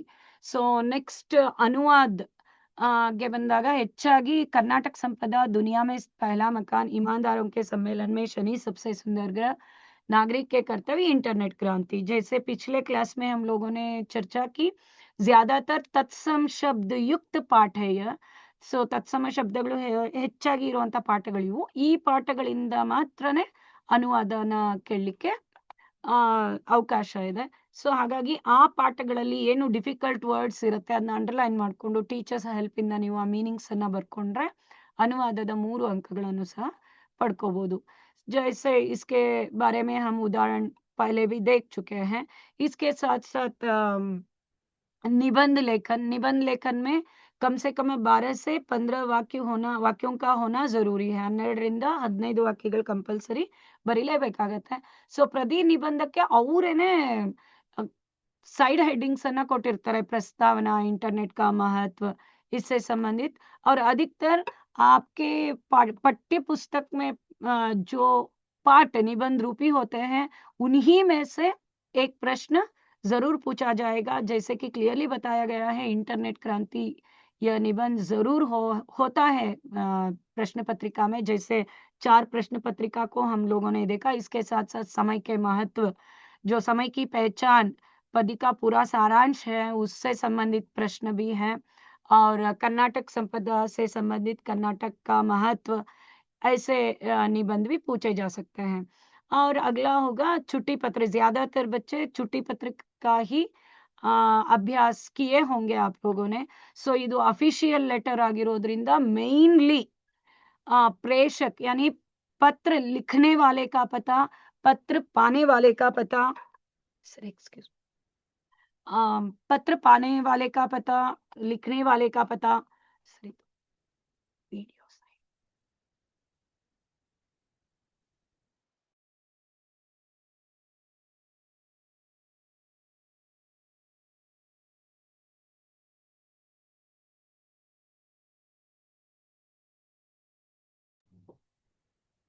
ಅದೊಂಥರ ಡಿಸ್ಟರ್ಬೆನ್ಸ್ ಅನ್ನಿಸ್ತಿತ್ತು ನನಗೆ.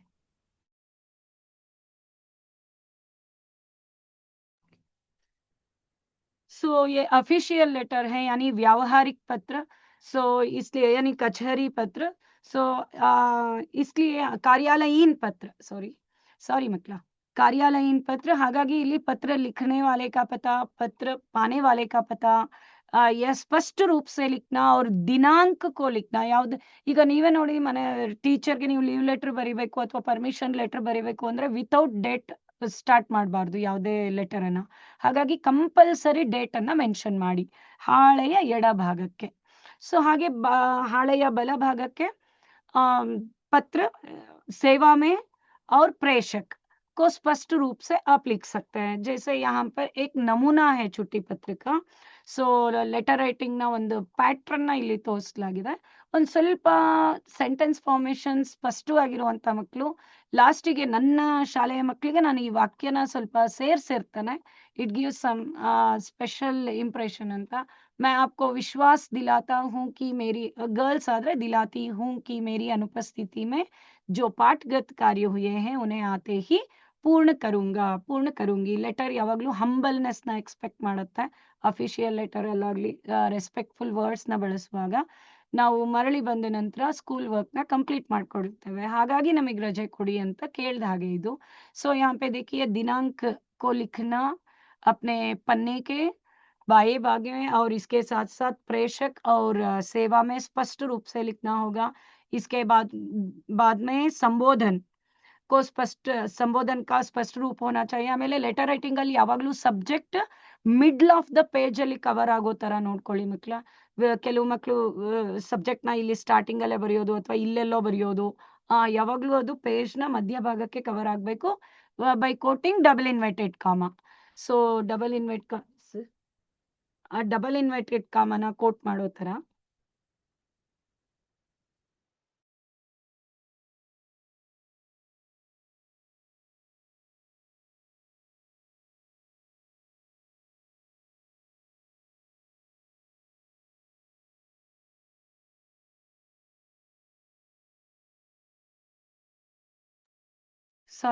सॉरी मकला.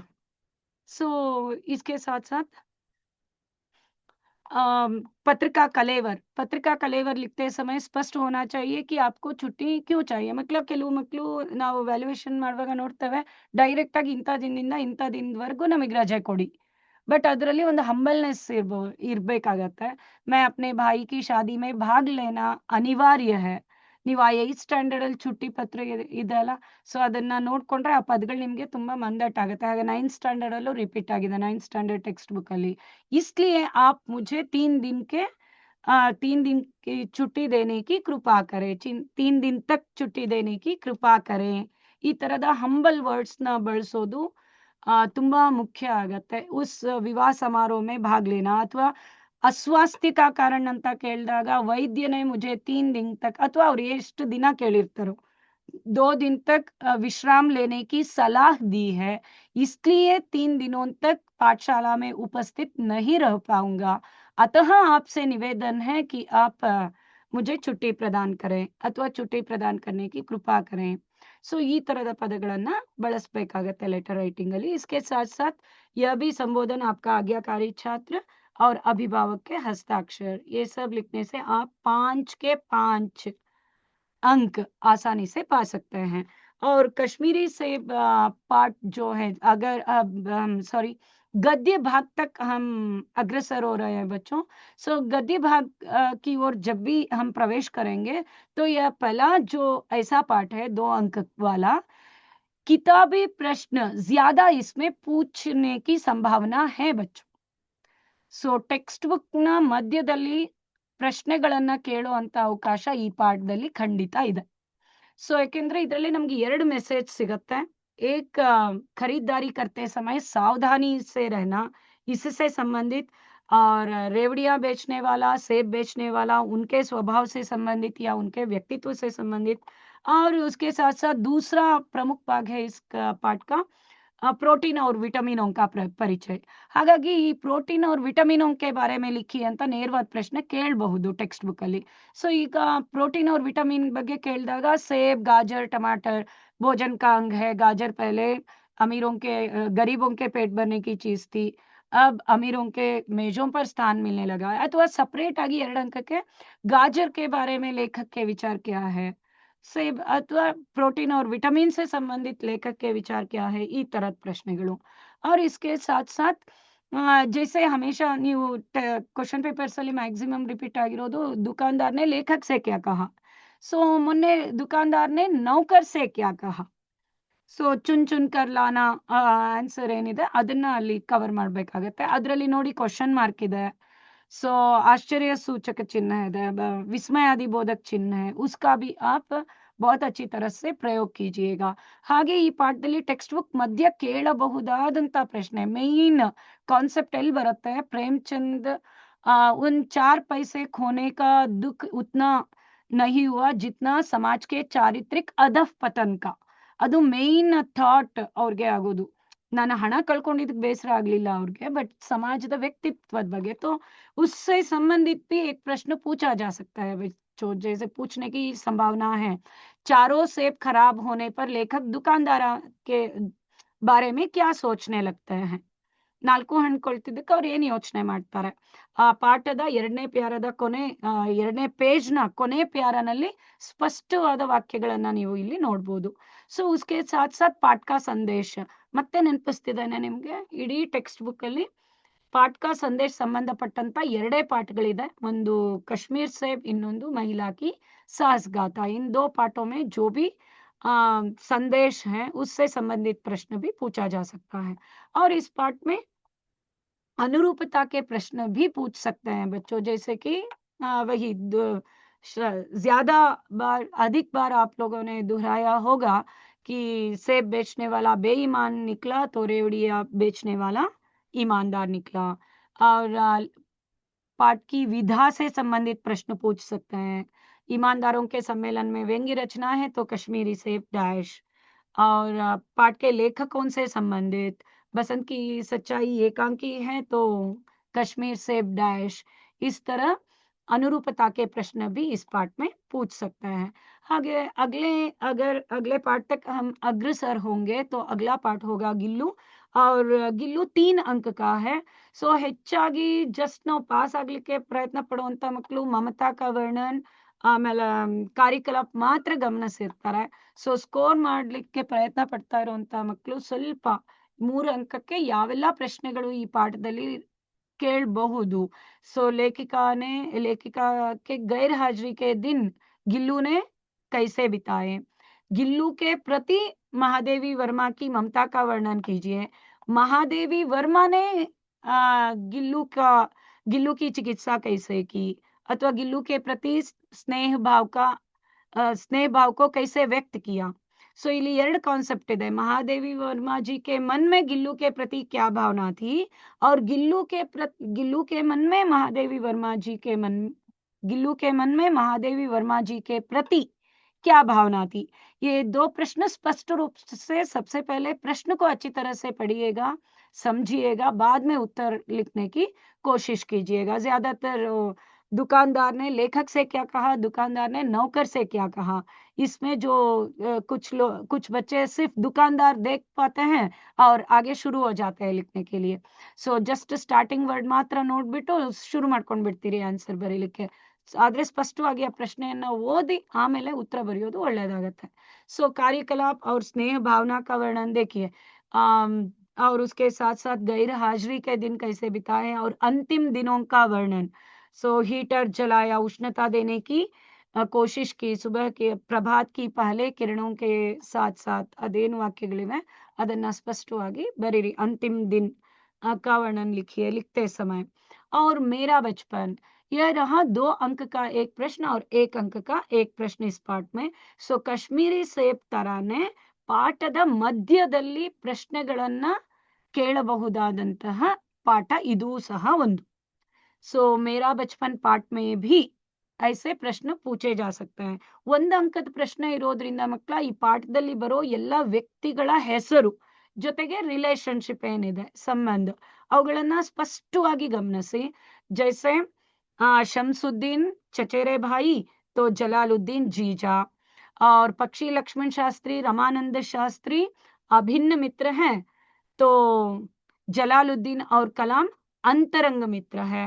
पक्के दोस्त रमानंद शास्त्री अरविंदन और शिव प्रकाश और जोहरा जलालुद्दीन की पत्नी है तो आशियम्मा जैनुल आब्दीन की पत्नी. ये जो संबंध है उनके बारे में ज्यादातर देखिएगा और यह एक आत्मकथा भी है.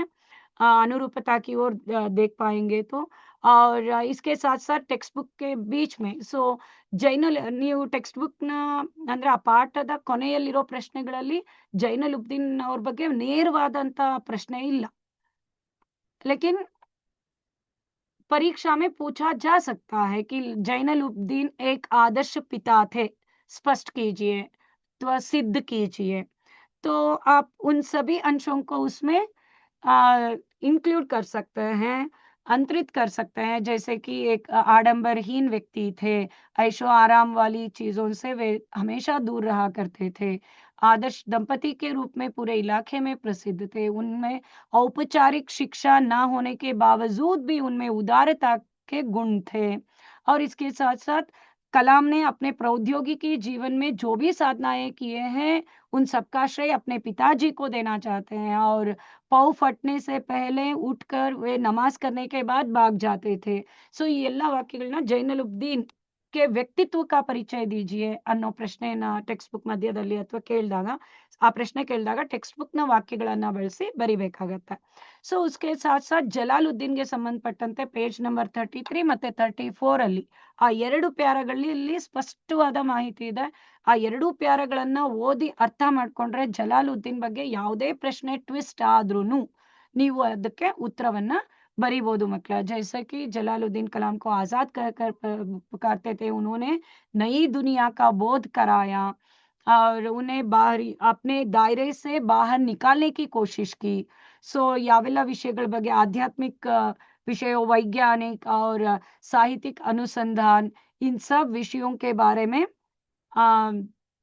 कलाम को हमेशा चर्चा करते थे कलाम से.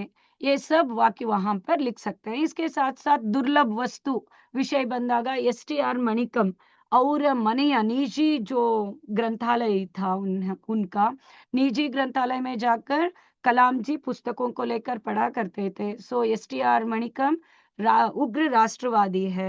इससे और पुस्तक दुर्लभ वस्तु ಅನ್ನೋ ಕಾನ್ಸೆಪ್ಟ್ ಅಲ್ಲಿ ನೀವು STR ಮಣಿಕಮ್ ಅವ್ರ ಬಗ್ಗೆನೂ ಒಮ್ಮೆ ಓದ್ಕೊಳ್ಳೋದು ಒಳ್ಳೆಯದು.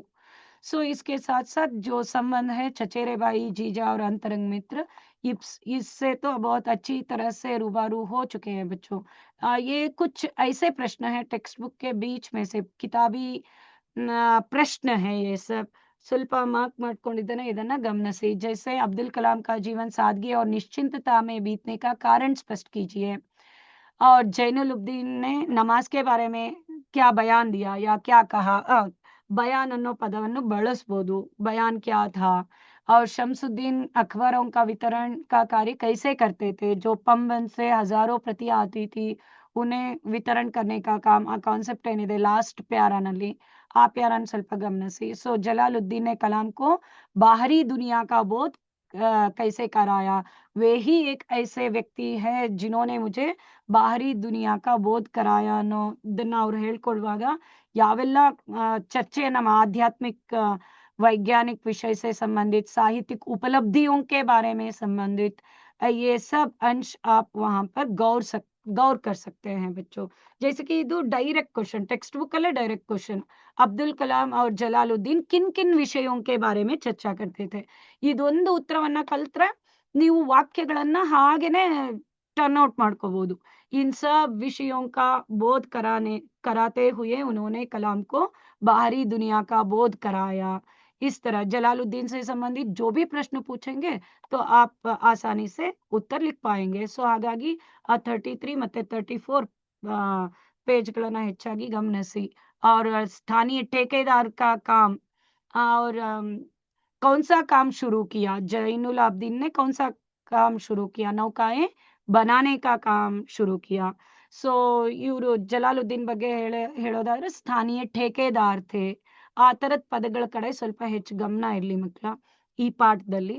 ಸೊ ನೆಕ್ಸ್ಟ್ ಬಸಂತ್ ಕಿ ಸಚ್ಚಾಯಿಗೆ ಸಂಬಂಧಪಟ್ಟಂತೆ ಡೈರೆಕ್ಟ್ ಆಗಿ ಈಗಾಗಲೇ ನನ್ಗಿಂತ ಸ್ಪಷ್ಟವಾಗಿ ನೀವು ಹೇಳ್ತೀರಿ. ಇದು 4 ಅಂಕಕ್ಕೆ ಕೇವಲ ಈ 2 ಪ್ರಶ್ನೆಗಳನ್ನ ಕೇಳ್ತಾರೆ. 2ರಲ್ಲಿ ಒಂದು ಪ್ರಶ್ನೆ ಕೇಳೋ ರೀತಿ बदलागಬಹುದು. बसंत की ईमानदारी से आप क्या अपने जीवन में लागू कर सकते हैं? मतलब अथवा बसंत की ईमानदारी को आप कैसे मानते हैं? स्पष्ट कीजिए. ಈ ತರದ ಪ್ರಶ್ನೆಯನ್ನ ಸಹ ಕೇಳ್ಬೋದು. और पंडित राजकिशोर के मानवीय पंडित राजकिशोर एक आदर्श मानव है, स्पष्ट कीजिए. अथवा उनमें मानवीय गुण भरे हुए थे, इसका स्पष्ट कीजिए, इसे स्पष्ट कीजिए. इस तरह के प्रश्न पूछने का तरीका बदल सकता है बच्चों, लेकिन आपका उत्तर स्पष्ट होना चाहिए. ಅದು ಅಷ್ಟೇ ಲಾಂಗ್ ಆನ್ಸರ್ ಬರೆಯುವಾಗ बसंत की जो ईमानदारी, स्वाभिमानी, ईमानदार लड़का था, स्वाभिमानी और निराश्रित लड़का, ಈ ತರದ ಪದಗಳನ್ನ ಬಳಸುವಾಗ ಅಂಡರ್ಲೈನ್ ಮಾಡೋದು, ಕೋಟ್ ಮಾಡೋದು ಕಡೆ ನಿಮ್ ಗಮನ ಇರ್ಲಿ. ಸೊ ನೆಕ್ಸ್ಟ್ ವೆರಿ ಇಂಪಾರ್ಟೆಂಟ್ ನಿಮ್ಮ ರಚನಾ ಭಾಗದಲ್ಲಿ ನಿಬಂಧ್ಗೆ ಸಂಬಂಧಪಟ್ಟಂತೆ ಇರುವಂತಹ ಪಾಠ.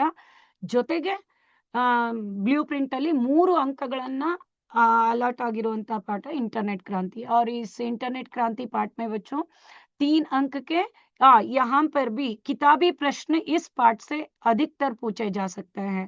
ये तो आपके लिए बहुत ही फायदेमंद होगा बच्चों, क्योंकि आप निबंध के लिए भी तैयार कर सकते हैं इसी दौरान, और टेक्स्ट बुक के बीच में किताबी प्रश्न के लिए अगर आप अपने आप को तैयार कर पाएंगे तो बिल्कुल दोनों के लिए भी बहुत ही लाभदायक सिद्ध होगा आप लोगों को. जैसे कि सोशल नेटवर्किंग का जो पेज है, पेज नंबर 64, उसमें 3 प्रश्न का स्पष्ट उत्तर आप पा सकते हैं. ई गवर्नेंस से संबंधित और वीडियो कॉन्फ्रेंस और सोशल नेटवर्किंग से संबंधित. और पेज नंबर 62 में खरीदारी करते समय कैसे जागरूक होना, सॉरी खरीदारी, घर बैठे खरीदारी करना और इंटरनेट बैंकिंग, घर बैठे खरीदारी करना, घंटों लाइनों में खड़े रहने की आवश्यकता नहीं होती. ಆ ಕಾನ್ಸೆಪ್ಟ್ ಏನಿದೆ ಸೊ ಅದು ಜೊತೆಗೆ दुनिया के किसी भी भाग में अधिक से अधिक रकम भेजा जा सकता है, ಆ ಕಾನ್ಸೆಪ್ಟ್ ಏನಿದೆ. और संचार व सूचना के क्षेत्र में इंटरनेट से लाभ. सो एक पूरे ग्रंथालय के पुस्तक को एक ही कोने में बंद कर सकते हैं, मीन्स इंटरनेट की सहायता से. इसके साथ साथ स्थिर चित्र हो, वीडियो चित्र हो, पल भर में हम दुनिया के किसी भी कोने में भेज सकते हैं. ಈ ತರದ ಪ್ರಶ್ನೆಗಳನ್ನ ಸ್ವಲ್ಪ ಹೆಚ್ಚಾಗಿ ಗಮನಿಸಿ. और इंटरनेट एक वरदान है, सचमुच एक वरदान है, स्पष्ट कीजिए ಅನ್ನುವಂತ ಪ್ರಶ್ನೆಗಳು ಕೇಳಿದಾಗ ಇದರಲ್ಲಿ ಆರ್ಡರ್ ಅಲ್ಲಿ इंटरनेट की जो आज का युग इंटरनेट युग है, यहाँ से लेकर social networking, video conference, e governance और खरीदारी से संबंधित वाक्य इसमें आप लिख सकते हैं. जब निबंध की बात आएगी तो 12 से 15 वाक्य स्पष्ट रूप से प्यारा वाइज प्यारा कोट ಮಾಡ್ಕೊಳ್ತಾ इंपॉर्टेंट कंटेंट ಅನ್ನ अंडरलाइन ಮಾಡ್ಕೊಳ್ತಾ ಈ ಆನ್ಸರ್ ಅನ್ನ ಬರೀಬಹುದು. इसके साथ साथ इंटरनेट से होने वाले लाभ, ಆ ಪಾಠದ ಕೊನೆ ಲಾಸ್ಟ್ ಇಮೇಜ್ ಇದೆಯಲ್ಲ, ಕೊನೆಯ ಚಿತ್ರ, ಆ ಕೊನೆಯ ಚಿತ್ರದ ಕೆಳಗೆ पेज नंबर 65 ಇರಬಹುದು. ಕೊನೆಯ ಚಿತ್ರದ ಕೆಳಗಿನ प्यारा इंटरनेट से होने वाले लाभ को बहुत ही स्पष्ट रूप से वहां पर अंकित किया गया है. जैसे कृषि, रक्षा दलों और अंतरिक्ष विज्ञान, बहुत सारे क्षेत्रों में इंटरनेट का, और चिकित्सा विज्ञान, इस तरह के बहुत सारे क्षेत्रों में इंटरनेट का प्रयोग कैसे हुआ है. ಸೊ ಇದು ನಿಬಂಧನ ಬರೆಯುವಾಗ ಹಾನಿನ ನೀವು ಪೈರಸಿ, ಹ್ಯಾಕಿಂಗ್ ನ ಸಂಬಂಧಪಟ್ಟಂತ ವಾಕ್ಯಗಳನ್ನ ನಿಬಂಧದಲ್ಲಿ ಇನ್ಕ್ಲೂಡ್ ಮಾಡ್ಬೋದು. ಬಹುಶಃ ಹಾನಿ ಡೈರೆಕ್ಟ್ ಆಗಿ ಕೇಳಲಾರರು, ಅಕಸ್ಮಾತ್ ಕೇಳಿದ್ರೆ ಆ ಹ್ಯಾಕಿಂಗ್ದು ಏನಿದೆ ಅವನ್ನ ಒಂದು ಸ್ವಲ್ಪ ಕಾನ್ಸಂಟ್ರೇಟ್ ಮಾಡಿ. ಸೊ ಇಂಪಾರ್ಟೆಂಟ್ಲಿ ಇಂಟರ್ನೆಟ್ ಏಕ್ ವರದಾನ್ ಹೈ ಯಾ ಇಂಟರ್ನೆಟ್ ಸೆ ಹೋನೆ ವಾಲೆ ಲಾಭ್, ಇದ್ರೊಳಗೆ ಆ ಲಾಸ್ಟ್ ಇಮೇಜ್ನ ಕೆಳಗಿರುವಂತ ಪ್ಯಾರಾನಲ್ಲಿ ತುಂಬಾ ಎಫೆಕ್ಟಿವ್ ಪಾಯಿಂಟ್ಸ್ ನಿಮ್ಗೆ ಸಿಗತ್ತೆ. ಇಂಟರ್ನೆಟ್ ಇಂದ ಏನೆಲ್ಲ ಮುಖ್ಯವಾದ ಲಾಭಗಳಾಗಿವೆ, ಯಾವ ಯಾವ ಕ್ಷೇತ್ರದಲ್ಲಿ, ರಕ್ಷಾದಲ್ಲಿ ಆರ್ಮಿಯಲ್ಲಿ ಹೇಗೆ ಬಳಕೆ ಆಗಿದೆ, ಚಿಕಿತ್ಸಾ ವಿಜ್ಞಾನ ಈಗೆಲ್ಲ ಏನು ಆಪರೇಷನ್ ಸಿಸ್ಟಮ್, ಮೆಡಿಸನ್ ಸಿಸ್ಟಮ್ ಏನೆಲ್ಲ ಇಂಟरनेट ಇಂದ रैपिडली चेंज आಗಿದೆ ಅದಕ್ಕೆ ಸಂಬಂಧಪಟ್ಟಂತ ಕಾನ್ಸೆಪ್ಟ್ ಅಲ್ಲಿ ನಿಮಗೆ सिगता है। सो इसके साथ-साथ अगर हम ईमानदारों के सम्मेलन इस पाठ तक जाएँगे तो यह 2 अंक के प्रश्न हैं। इसमें भी पुस्तक में सेकंड एंड थर्ड ಪ್ಯಾರಾನಲ್ಲಿ ಮ್ಯಾಕ್ಸಿಮಮ್ ಕವರ್ ಆಗಿದೆ ಮಕ್ಕಳ। ಕೆಲವು ಪ್ರಶ್ನೆಗಳನ್ನ ಗಮನಿಸಿ ಇಲ್ಲಿ। लेखक को भेजे गए निमंत्रण पत्र में क्या-क्या लिखा गया था और लेखक को ईमानदारों के सम्मेलन में क्यों बुलाया गया? क्योंकि वे देश के प्रसिद्ध ईमानदारों में से एक थे। उनके आने से शहर के ईमानदारों और उदीयमान ईमानदारों को बड़ी प्रेरणा मिल सकती थी। इसलिए लेखक को सम्मेलन में बुलाया गया। ಈ ತರದ ಪ್ರಶ್ನೆ ಇದು ಡೈರೆಕ್ಟ್ ಆಗಿಲ್ಲ, ಲೇಖಕಕ್ಕೂ ಸಮ್ಮೇಳನ में क्यों बुलाया गया ಸ್ಪಷ್ಟವಾಗಿ ಈ ಉತ್ತರವನ್ನ ಬರೀಬಹುದು। और फूल मालाएं मिलने पर लेखक क्या सोचने लगे, ಸ್ವಲ್ಪ ಹೆಚ್ಚಾಗಿ ನೋಡ್ಕೊಳ್ಳಿ ಇದನ್ನ। ಇನ್ನ ಚಪ್ಪಲಿयों की चोरी का ಕಾರಣ ಅಂತೂ ನಿಮ್ಗಿದೆ, ಅದು ರೂಢಿ ಆಗಿರುತ್ತೆ। ಸುಮಾರು 2 ಮಾಡೆಲ್ ಪೇಪರ್ಸ್ ಅಲ್ಲಿ ಅದು ರಿಪೀಟ್ ಆಗಿದೆ ಅದೇ ಪ್ರಶ್ನೆ। प्रिपरेटरीಲೂ ರಿಪೀಟ್ ಆಗಿದೆ। ಸೊ ಈಗ ಹೆಚ್ಚಾಗಿ सम्मेलन का उद्घाटन किस प्रकार हुआ ಅದರದೊಂದು ಸ್ವಲ್ಪ ಎಕ್ಸ್ಪ್ಲನೇಷನ್। सो 1 घंटे तक उन्होंने भाषण दिया। सो अद कड़े गमन इरली। और चीज़ों की चोरी से संबंधित प्रश्न जो यानी चोरी का अनुभव ಯಾವ ಯಾವ ವಸ್ತುಗಳು ಕಳುವಾಯಿತು ಅಂತ ನೇರವಾದ ಪ್ರಶ್ನೆ ಕೇಳಬಹುದು। सो ईमानदारों के सम्मेलन में लेखक का अनुभव कैसा था? सो संक्षिप्त रूप में लिखने के लिए। और लेखक ने मंत्री को क्या समझाया? ಅಥವಾ ಇದನ್ನೇ ಸ್ವಲ್ಪ ಟ್ವಿಸ್ಟ್ ಮಾಡಿ लेखक सम्मेलन में पुलिस को बुलाना नहीं चाहते थे, क्यों? क्यों नहीं बुलाना चाहते थे अथवा बुलाने के पक्ष में नहीं थे, क्यों? सो याके क्योंकि यह तो ईमानदारों का सम्मेलन में, इस ईमानदारों के सम्मेलन में पुलिस आकर ईमानदारों की तलाशी ले तो यह बहुत ही अशोभनीय बात होगी। इसलिए लेखक पुलिस को सम्मेलन में बुलाने के पक्ष में नहीं थे। ಈ ತರ ಸ್ವಲ್ಪ ಟ್ವಿಸ್ಟ್ ಮಾಡಬಹುದು। और लेखक ने मंत्री को किस तरह समझाया? ಇದು ನೇರವಾದ ಪ್ರಶ್ನೆ ಇದೆ ನಿಮಗೆ। ಇದನ್ನೇ ಸ್ವಲ್ಪ लेखक क्यों पुलिस को नहीं बुलाना चाहते थे ಅಂದಾಗ ಅದೇ ಉತ್ತರನೇ, ಬಟ್ ಪ್ರಶ್ನೆ ಕೇಳೋ ರೀತಿ ಬದಲಾಗಿರುತ್ತೆ ಅಷ್ಟೇ। ಸೊ ಅದನ್ನೇ ಒಂದು ವಾಕ್ಯವನ್ನ ನೀವು ಬದಲಾಯಿಸಿಕೊಳ್ಳುವಾಗ लेखक सम्मेलन में पुलिस को बुलाने के पक्ष में नहीं थे क्योंकि पुलिस आकर अगर ईमानदारों की तलाशी ले तो बहुत ही अशोभनीय बात होगी ಅಥವಾ ಈ ತರದ ವಾಕ್ಯಗಳನ್ನ ನೀವು ಬರೀಬಹುದು। और लेखक ने कमरा छोड़कर जाने का निर्णय क्यों लिया? बहुत ताला तक चोरी हो गया, सब चीजें चोरी हो रहे थे। अगर लेखक थोड़ी देर वहां रुके तो वो स्वयं भी चोरी किए जाएंगे। इस डर से लेखक कमरा छोड़कर जाने का निर्णय लेखक ने लिया। ಸೊ ಈ ಉತ್ತರವನ್ನ ಬರೀಬಹುದು। ನೆಕ್ಸ್ಟ್ ಈ ಪಾಠದಲ್ಲಿ ಅನುವಾದದ ಎಕ್ಸ್ಪೆಕ್ಟೇಷನ್ ಇದೆ, ಅನುವಾದಕ್ಕೆ ಸಂಬಂಧಪಟ್ಟಂತ ವಾಕ್ಯಗಳನ್ನ ಕೇಳಬಹುದು। इसके साथ साथ दुनिया में पहला मकान, ಇದರಲ್ಲಿ 1+1 ಇರೋದ್ರಿಂದ ಆ ಪ್ರಾಣಿಗಳ ಬಗ್ಗೆ पहली मुलाकात, दूसरी मुलाकात अथवा हाथी ने क्या जवाब दिया, हाथी के पैर कैसे थे, सांप का शरीर कैसा था, भैंस पंजर, भैंस अंत ಕೂಡಲೇ पंजर ಆ ವರ್ಡ್, और मछली पीठ की पट्टियां, ಈ ತರದ ಪದಗಳ ಕಡೆ ಹೆಚ್ಚು ಗಮನ ಇರಲಿ ಮಕ್ಕಳ। और पूर्वोत्तर भारत, आदिवासी कहाँ रहते थे, ये दोनों दोस्तों के नाम, आ दोस्तों का नाम ಸ್ವಲ್ಪ ಎಚ್ಚರಿಕೆಯಿಂದ ನೋಡ್ಕೊಳ್ಳಿ विथ स्पेलिंग्स। सो नेक्स्ट पूर्वोत्तर, ये कहाँ के निवासी थे, पूर्वोत्तर भारत के निवासी थे। और मकान बनाने की कोशिश कैसे हुई, ಒಂದು ಅಂಕದ ಪ್ರಶ್ನೆ, ಒಂದು ಅನುರೂಪತ ಈ ಪಾಠದಲ್ಲಿ ಇರುತ್ತೆ। ಜೊತೆಗೆ ಈ ಪಾಠದ ಹಿಂದೆ ಇರುವಂತ ಪ್ರೇರಣಾರ್ಥಕ ಕ್ರಿಯೆಗಳನ್ನ ಸ್ವಲ್ಪ ಹೆಚ್ಚಾಗಿ ನೋಡ್ಕೊಳ್ಳಿ। सो नेक्स्ट लेसन ಬಂದ್ಬಿಟ್ಟು रोबोट। और रोबोट 3 अंक के लिए है और यह पाठ बहुत ही स्पष्ट रूप से आपके सामने प्रस्तुत है। ಇದರಲ್ಲಿ ನಾವು ಮೇನ್ सक्सेना परिवार में नौकर की आवश्यकता और रोबोनिल ने आकर क्या-क्या काम किया। रोबोनिल सक्सेना परिवार के सोच को या धीरज सक्सेना के सोच को कैसे परिवर्तित करने की कोशिश की। ಅವ್ರ ಹೋರಾಟ ಏನಿದೆ ಅದಕ್ಕೆ ಸಂಬಂಧಪಟ್ಟಂತ ಪ್ರಶ್ನೆಗಳು किताबी प्रश्न भी हो सकते हैं इसमें।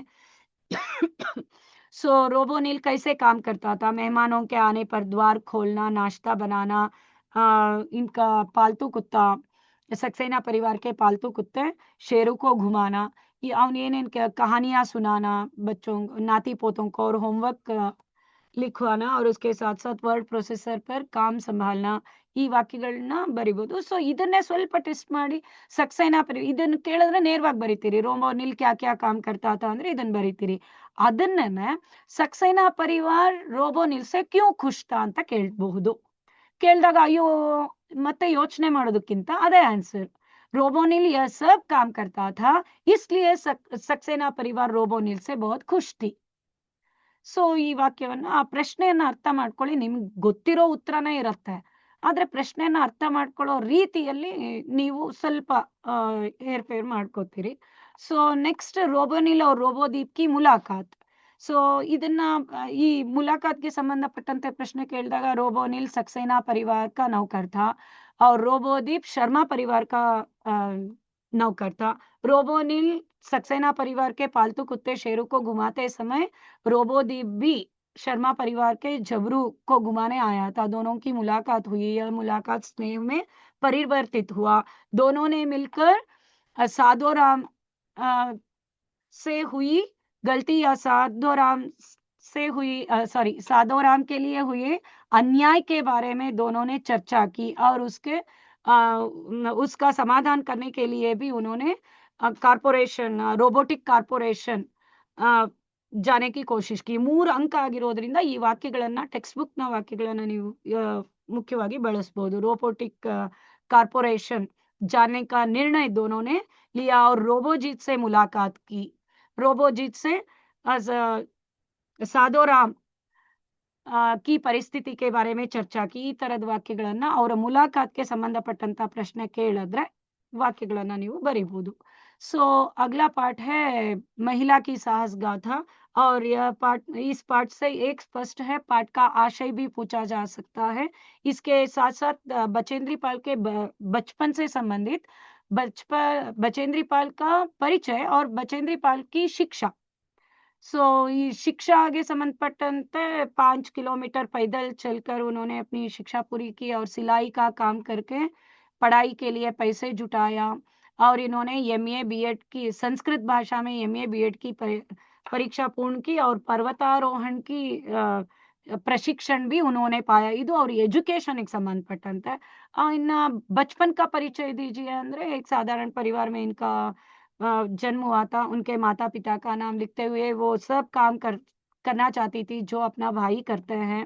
ಸೊ ಈ ವಾಕ್ಯಗಳನ್ನ ಮತ್ತೆ ಆ ಪಾಯಿಂಟ್ಸ್ ನ ಇಲ್ಲಿ ಆಡ್ ಮಾಡ್ಕೋಬಹುದು. ಸೊ ಇದಕ್ಕೆ ಸಂಬಂಧಪಟ್ಟಂತೆ ಹಾಗೆ एवरेस्ट पर चढ़ने की तैयारी कैसे की ಹಿಂದಿನ ಕ್ಲಾಸ್ ಅಲ್ಲಿ ಕ್ಲಿಯರ್ ಮಾಡಿದ್ದೇನೆ. ಉಸ್ ದಿನ್ ಕಿ ತಯಾರಿ ನಿಮ್ ಟೀಚರ್ಸ್ ಸಾಕಷ್ಟು ನಿಮ್ಗೆ ಅದನ್ನ ಕ್ಲಿಯರ್ ಮಾಡಿಸಿರ್ತಾರೆ. पहाड़ पर चढ़ते समय उस दिन की तैयारी बचेंद्री पाल ने किस प्रकार की अथवा एवरेस्ट पर चढ़ने की तैयारी उन्होंने अपने जीवन में कैसे तैयार की, अपने जीवन को कैसे तैयार किया ಅಂತ ಬಂದಾಗ ಬಾಲ್ಯದಿಂದ ಅವರ ಸ್ವಭಾವ ಅವರ ಪರಿಶ್ರಮ ಏನಿತ್ತು ಅದನ್ನೆಲ್ಲ ಸ್ಪಷ್ಟವಾಗಿ ಅದರಲ್ಲಿ ಬರಿಬೇಕಾಗತ್ತೆ. और एवरेस्ट की चोटी पर पहुंचकर बचेंद्री ने क्या किया, वही दुर्गा माँ का चित्र और हनुमान चालीसा को और बर्फ को अपने माथे से लगाया, अंगदोर जी को गले लगाया, प्रणाम किया, आदर के साथ प्रणाम किया. ಈ ಎಲ್ಲ ವಾಕ್ಯಗಳನ್ನ ನೀವು ಅದರಲ್ಲಿ कवर ಮಾಡ್ಕೋಬೇಕಾಗತ್ತೆ. और इसके साथ साथ दक्षिणी शिखर पर चढ़ते समय उनके स्वभाव ಇದು ತುಂಬಾ ಮೋಸ್ಟ್ ಇಂಪಾರ್ಟೆಂಟ್ ಪ್ರಶ್ನೆ ಆಗಿರೋದ್ರಿಂದ ಇದರಲ್ಲಿ ಸ್ಪೆಲ್ಲಿಂಗ್ ಮಿಸ್ಟೇಕ್ಸ್ ಆಗ್ಲೇ ಕೂಡ್ದು ಅಷ್ಟು ಸ್ಪಷ್ಟವಾಗಿ ಸ್ಪೆಲ್ಲಿಂಗ್ಸ್ ಅನ್ನ ಈ ಆನ್ಸರ್ ಅಲ್ಲಿ ಪ್ರಾಕ್ಟೀಸ್ ಮಾಡಿರಿ. ಹಾಗಾಗಿ 3ಕ್ಕೆ 3 ಅಂಕನು ಅದರಲ್ಲಿ ಪಡ್ಕೋಬಹುದು. सो अगला पार्ट है कर्नाटक संपदा और यह भी एक निबंध रूपी पार्ट ही है. निबंध भी इस पार्ट से पूछ सकते हैं. अದಂತೂ ಲೆಸನ್ ಪೂರ್ತಿ ಎಸೆ ಬರೆಯೋ ತರಾನೇ ಇದೆ. स्टार्टिंग कर्नाटक के प्रकृति सौंदर्य को का वर्णन करना, उसके बाद में कर्नाटक के औद्योगिक, प्रौद्योगिक क्षेत्र और विज्ञान तंत्रज्ञान के क्षेत्र में कर्नाटक का, और उसके बाद में नदी और जलप्रपातों से संबंधित, शिल्पकला और वास्तुकला से संबंधित और साहित्य कारों से संबंधित पूर्ण रूप से व स्पष्ट रूप से वहाँ पर अंकित किया गया है. ಸೊ ಇದ್ರ ಜೊತೆ ಮೇನ್ ಕ್ವಶನ್ಸ್ ಇದರಲ್ಲಿ ನಾವು ಮಾಡಲ್ ಪೇपर्स ಅನ್ನ ಜೊತೆಗೆ ಪ್ರಿಪರೇಟರಿ ಪೇपर्स ಅನ್ನ ಕೇಳಿದಾಗ गमनिಸಿದಾಗ अवलोकन करने से ये ही 2 प्रश्न अधिकतर हम देख पा रहे हैं. एक प्राकृतिक सौंदर्य का वर्णन कीजिए और दूसरा शिल्पकला और वास्तुकला का वर्णन कीजिए. इधर ಜೊತೆ ಬೆಂಗಳೂರು की प्रसिद्धि से संबंधित प्रश्न पूछा जा सकता है. सेकंड ಪ್ಯಾರಾನಲ್ಲಿ ಕಾಣುತ್ತಲ್ಲ ನಿಮ್ಗೆ भारत के बहुत सारे प्रसिद्ध संस्थाएं, औद्योगिक शिक्षा का ही नहीं उद्योग क्षेत्र का भी एक प्रमुख केंद्र है बेंगलुरु. HAL, BEL, भारतीय विज्ञान संस्था ಆ ಎಲ್ಲ ಏನ್ ಸೆಕೆಂಡ್ ಪ್ಯಾರಾ ಇದೆ ಅದು बेंगलुरु को सिलिकॉन सिटी कह सकते हैं, कैसे स्पष्ट कीजिए अथवा कैसे मान सकते हैं, अथवा बेंगलुरु की प्रसिद्धि से संबंधित आपके विचार स्पष्ट कीजिए, आप क्या सोचते हैं. ಸೊ ಆ ಎರಡನೇ ಪ್ಯಾರಾನಲ್ಲಿರುವಂತಹ ವಾಕ್ಯಗಳು ಈ ಕಿತಾಬಿ ಪ್ರಶ್ನೆ ಟೆಕ್ಸ್ಟ್ ಬುಕ್ ನ ಪ್ರಶ್ನೆ ಇದು. ಸೊ 3 ಅಂಕ ಇರೋದ್ರಿಂದ ಸ್ಪಷ್ಟವಾಗಿ ಆ ಸಂಸ್ಥೆಗಳ ಹೆಸರನ್ನ ನೀವು ನಮೂದು ಮಾಡೋದು ಒಳ್ಳೆಯದಾಗತ್ತೆ. ಸ್ಪೆಲ್ಲಿಂಗ್ ಪ್ರಾಕ್ಟೀಸ್ ಮಾಡಿರುವಂತ ಮಕ್ಕಳು ಅದ್ರ ವಿಸ್ತೃತ ರೂಪ ಬರೆದ್ರೂ ಓಕೆ, HAL, BEL के विस्तृत रूप भी लिख सकते हैं. इसके साथ साथ अनुरूपता से संबंधित भी प्रश्न पूछा जा सकता है इस पाठ में. जैसे शिल्पकला का उदाहरण बेलूर मंदिर है तो गोल गुंबज वास्तुकला का. आमेले विस्परिंग गैलरी और आर्ट गैलरी. विस्परिंग गैलरी गोल गुंबज में है और वह विजयपुर में है. आर्ट गैलरी जगनमोहन राजमहल में है और वह मैसूर में है. ಸೊ ಇದನ್ನ ಸ್ಪಷ್ಟವಾಗಿ ನೋಡ್ಕೊಳ್ಳಿ. ಅದ್ರ ಜೊತೆ अनुवाद ಇದು तत्सम शब्दयुक्त पाठ है तो इसलिए अनुवाद के लिए पूछने की संभावना इस पाठ में अधिक है. इसके साथ साथ ಬಾಲ್ ಶಕ್ತಿಗೆ ಸಂಬಂಧಪಟ್ಟಂತ ನೇರ ಪ್ರಶ್ನೆಗಳು ಇದರಲ್ಲಿ ನಿಮ್ಗೆ ಅರ್ಥ ಆಗತ್ತೆ. 5000 रुपये मिलने पर मोहन ने क्या सोचा, ಆಮೇಲೆ ಕಲೆಕ್ಟರ್ ಸಹ, ಜೊತೆಗೆ ಆದರ್ಶ್ गांव कैसे मान सकते हैं. ಈ 3 ಪ್ರಶ್ನೆಗಳನ್ನ ಹೆಚ್ಚಾಗಿ ಗಮನಿಸಿ. सो इसके साथ साथ पूरक वाचन तक हम आगे बढ़ेंगे. तो यहाँ पर शनि के वायुमंडल का निर्माण कैसे हुआ और सौर मंडल में शनि का स्थान क्या है और सबसे बड़ा उपग्रह कौन सा है. सौर मंडल का सबसे बड़ा उपग्रह आमेले टाइटान के बारे में लिखिए अथवा शनि एक सुंदर ग्रह है स्पष्ट कीजिए. क्वेश्चन पेपर्स ಅಲ್ಲಿ ಮ್ಯಾಕ್ಸಿಮಮ್ ರಿಪೀಟ್ ಆಗಿರೋದು ಇವೇ ಕ್ವೆಶ್ಚನ್ಸ್. ಸೊ ಶನಿ का स्थान ಏನಿದೆ ಆ फर्स्ट प्यारानಲ್ಲಿರುವಂತ कंटेंट ಅನ್ನ ಹೆಚ್ಚಾಗಿ ಗಮನಿಸಿ. और सत्य की महिमा से संबंधित महात्मा गांधी जी का बयान और उसका मीन्स कथन, उसके साथ साथ शास्त्रों में सत्य बोलने के बारे में क्या कहा गया है. सत्यम ब्रूयात ಅದೇನ್ ಶ್ಲೋಕ ಇದೆ ಅದರದ್ದು ಸ್ಪಷ್ಟವಾದ ಸತ್ಯ ಬೋಲೋ ಅಪ್ರಿ ಸತ್ಯ ಮತ್ ಬೋಲೋ ಅದನ್ನ ಎಂಡ್ ಮಾಡ್ಕೋತೀನಿ. ಇನ್ನ ನಾಗರಿಕ ಕರ್ತವ್ಯನ ರೆಫರ್ ಮಾಡುವಂತ ಮಕ್ಕಳು सलमा की बातें और मीना मैडम की बातें इनका ज्यादातर ध्यान दीजिएगा. और इसके साथ साथ अनुवाद के अंश भी इस पार्ट में हो सकते हैं. सो से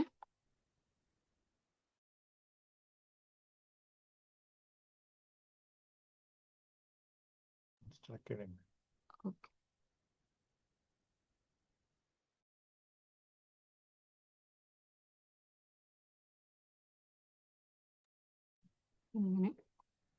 हाँ ಸರ್ ರಮೇಶ್ ಅಲ್ಲೂರು ಸರ್ ಅಥವಾ ಅಲಿ ಸರ್.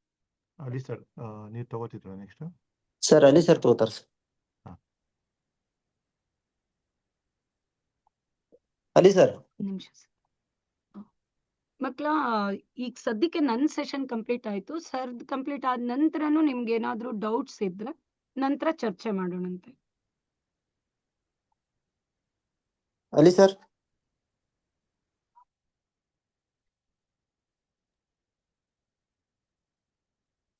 ಓಕೆ ಸರ್, ನಾನು ಎಂಡ್ ಮಾಡ್ತೀನಿ. ಅಷ್ಟೊತ್ತಿಗೆ ಸರ್ ಏನಾದ್ರು ಅಂದ್ರೆ ನನ್ನ ಸೆಷನ್ ಎಂಡ್ ಮಾಡ್ಕೊಳ್ಳ ನಾನು. ಓಕೆ ಮ್ಯಾಮ್ ಮಾಡಿ. ओके ओके मकला इष्टंतु ನಾವು तृतीय भाषा हिंदी से संबंधित बहुत ही महत्वपूर्ण लगता है मुझे कि मैंने एक हद तक न्याय करने की कोशिश की. और उसके साथ साथ रमेश सर भी है और अली सर और धवल सर, ये जो ये हैं हमारे साथ जुड़कर आपके जो भी संदेह होंगे, शंका होगी तो चर्चा कर सकते हैं बाद में। सो इसके साथ-साथ मैं सभी बच्चों को हृदयपूर्वक शुभकामनाएँ ज्ञापित करना चाहती हूँ। आपका भविष्य उज्ज्वल रहे, उसके लिए आपका यह 10वीं कक्षा का जो पहला पड़ाव है, ಇದು ಮೊದಲನೇ ಮೆಟ್ಲು ಮಕ್ಕಳ. ಇದು ನಿಮ್ಗೆ ತುಂಬಾ ಸಕ್ಸಸ್‌ಫುಲ್ ಆಗಿ ಇರ್ಲಿ, ಪಾಸಿಟಿವ್ ಆಗಿ ಇರಿ. ಖಂಡಿತ ನೀವು ಓದಿರುವಂತ ನಿಮಗೆ ಗೊತ್ತಿರುವಂತ ಪ್ರಶ್ನೆಗಳೇ ಬರುತ್ತೆ ಎಕ್ಸಾಮ್‌ಗೆ. ನಿಮಗೆ ಪರಿಚಯ ಇಲ್ಲದೆ ಇರೋ ಅಥವಾ ನಿಮಗೆ ಕಷ್ಟವಾದ ಪ್ರಶ್ನೆ, ನಿಮಗೆ ಪರಿಚಯನೇ ಇಲ್ದರ ಇರುವಂತ ಪ್ರಶ್ನೆಗಳು ಖಂಡಿತ ಒಂದೇ ಒಂದು ಇರಲ್ಲ. ಇಷ್ಟು ದಿನ ನೀವು ಶ್ರಮ ಹಾಕಿದ್ದೀರಿ. ನಿಮ್ ಟೀಚರ್ಸ್ ನಿಮ್ಗೆ ಬೆನ್ನೆಲುಬಾಗಿ ನಿಂತಿದ್ದಾರೆ. ಸೊ ತುಂಬಾನೇ ಈಸಿ ಇರುತ್ತೆ ಕ್ವೆಶ್ಚನ್ ಪೇಪರ್. ಸ್ಟಾರ್ಟಿಂಗ್ ನೋಡಿದ ಕೂಡ್ಲೇನೆ ಖುಷಿ ಆಗತ್ತೆ ನಿಮ್ಗೆ. ಆ ವಿಲೋಮ ಶಬ್ದಗಳೇ ಇದ್ ನಮ್ಗೆ 8th ಓದಿದೀವಿ ಅನ್ನೋ ತರ ಥಾಟ್ ಬರತ್ತೆ. ಹಾಗಾಗಿ ಕ್ವೆಶ್ಚನ್ ಪೇಪರ್ ಸುಲಭ ಇರತ್ತೆ. ಒಂದು ಚಿಕ್ಕ ಘಟನೆಯನ್ನ ಹೇಳ್ತಾ ನಾನು ಎಂಡ್ ಮಾಡ್ತೇನೆ. ಸ್ವಲ್ಪ ಆಮೇಲೆ ಬಿಡಿ.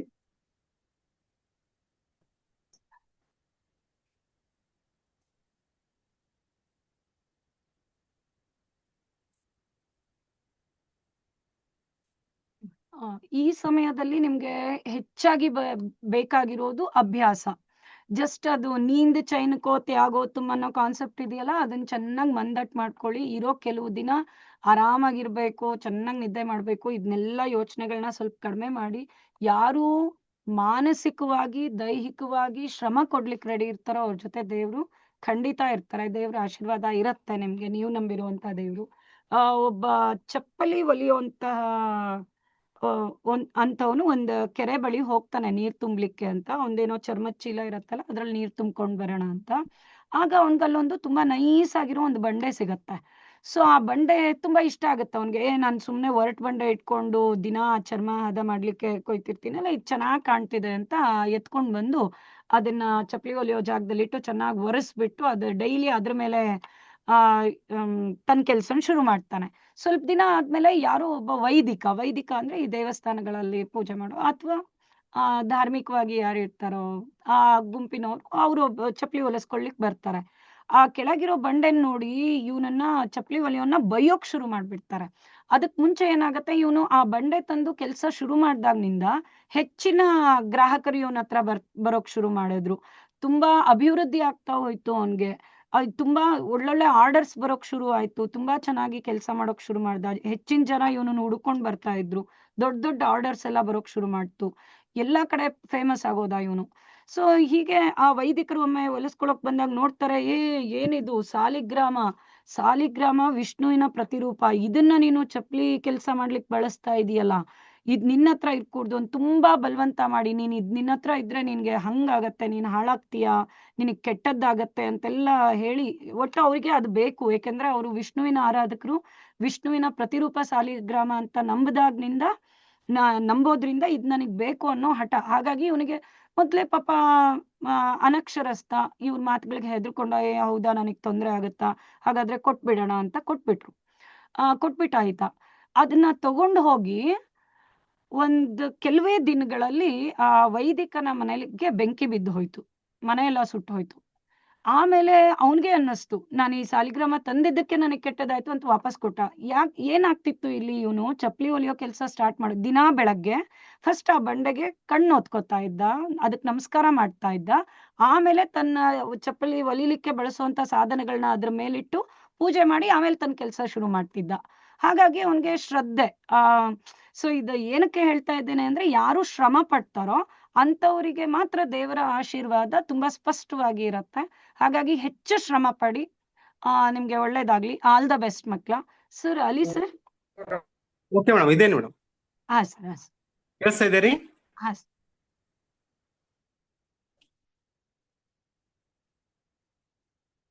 ಅಲೂರ್ ಸರ್.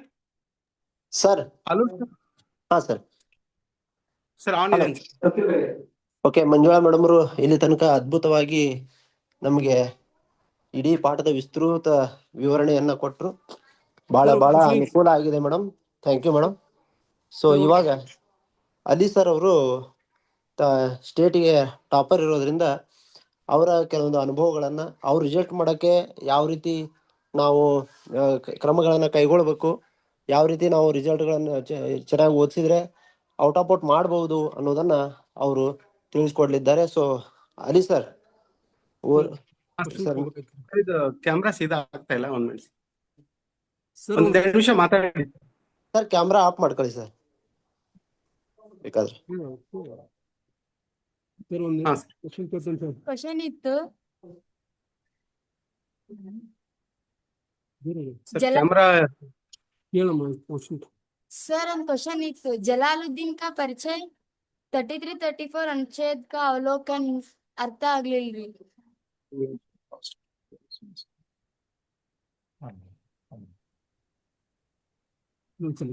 ಸರ್ ಕೇಳ್ತಾ ಇದ್ರೆ ಕೇಳಿ. ಸರ್ ಕೇಳ್ತಾ ಇದೆಯಾ? ಒಂದ್ ನಿಮಿಷ Ali sir. Sir camera on ಆಗ್ತಾ ಇಲ್ಲ ಸರ್. ಅಲಿ ಸರ್ ನೀವು ಮಾತಾಡಿ ಸರ್. ಸರ್ ವಿಡಿಯೋ ಆಮೇಲೆ ತಗೋಣ ಕ್ವಶನ್ ಸೆಷನ್. ಪುಟ್ಟ ಆಮೇಲೆ ಆನ್ಸರ್ ಮಾಡ್ತೀವಮ್ಮ, ಆಮೇಲೆ ಹೇಳ್ತೀನಮ್ಮ. ಸರ್ ಕ್ಲಾಸ್ ಆಗ್ಲಿ.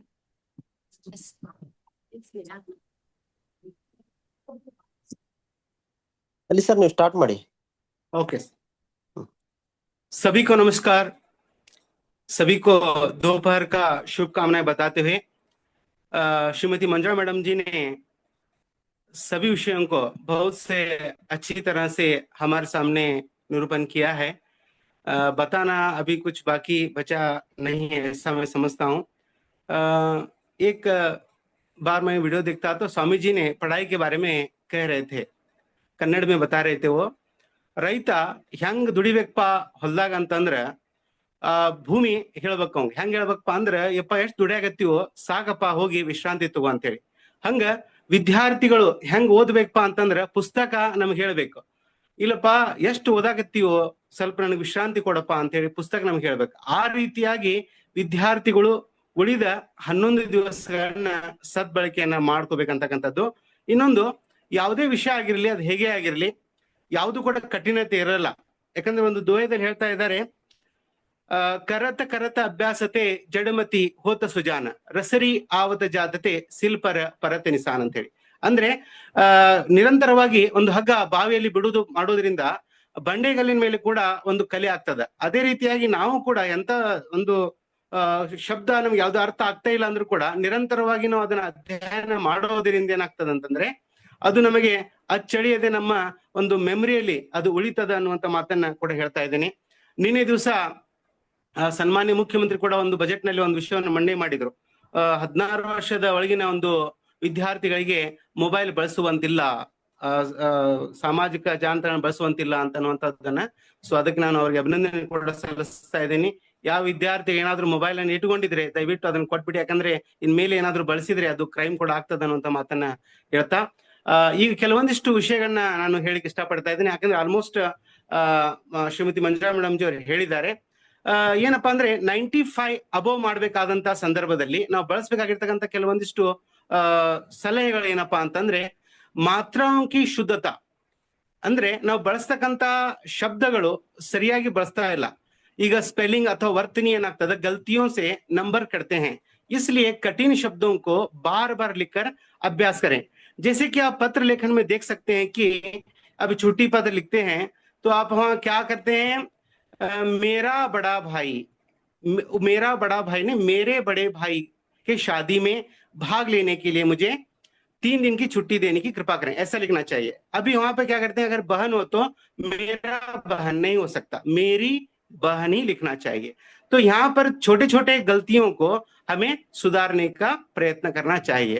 उसके साथ में लेखन शैली पर भी हमें ध्यान देना चाहिए, क्योंकि हमारा पत्र का जो हमारा उत्तर पत्र जो रहता है उसे ऐसा लिखें कि जो वैल्यूएट है उसे अट्रैक्शन हो जाए। तो हमारा निबंध हो या पत्र लेखन हो, उसकी भूमिका और निष्कर्ष साफ रखें।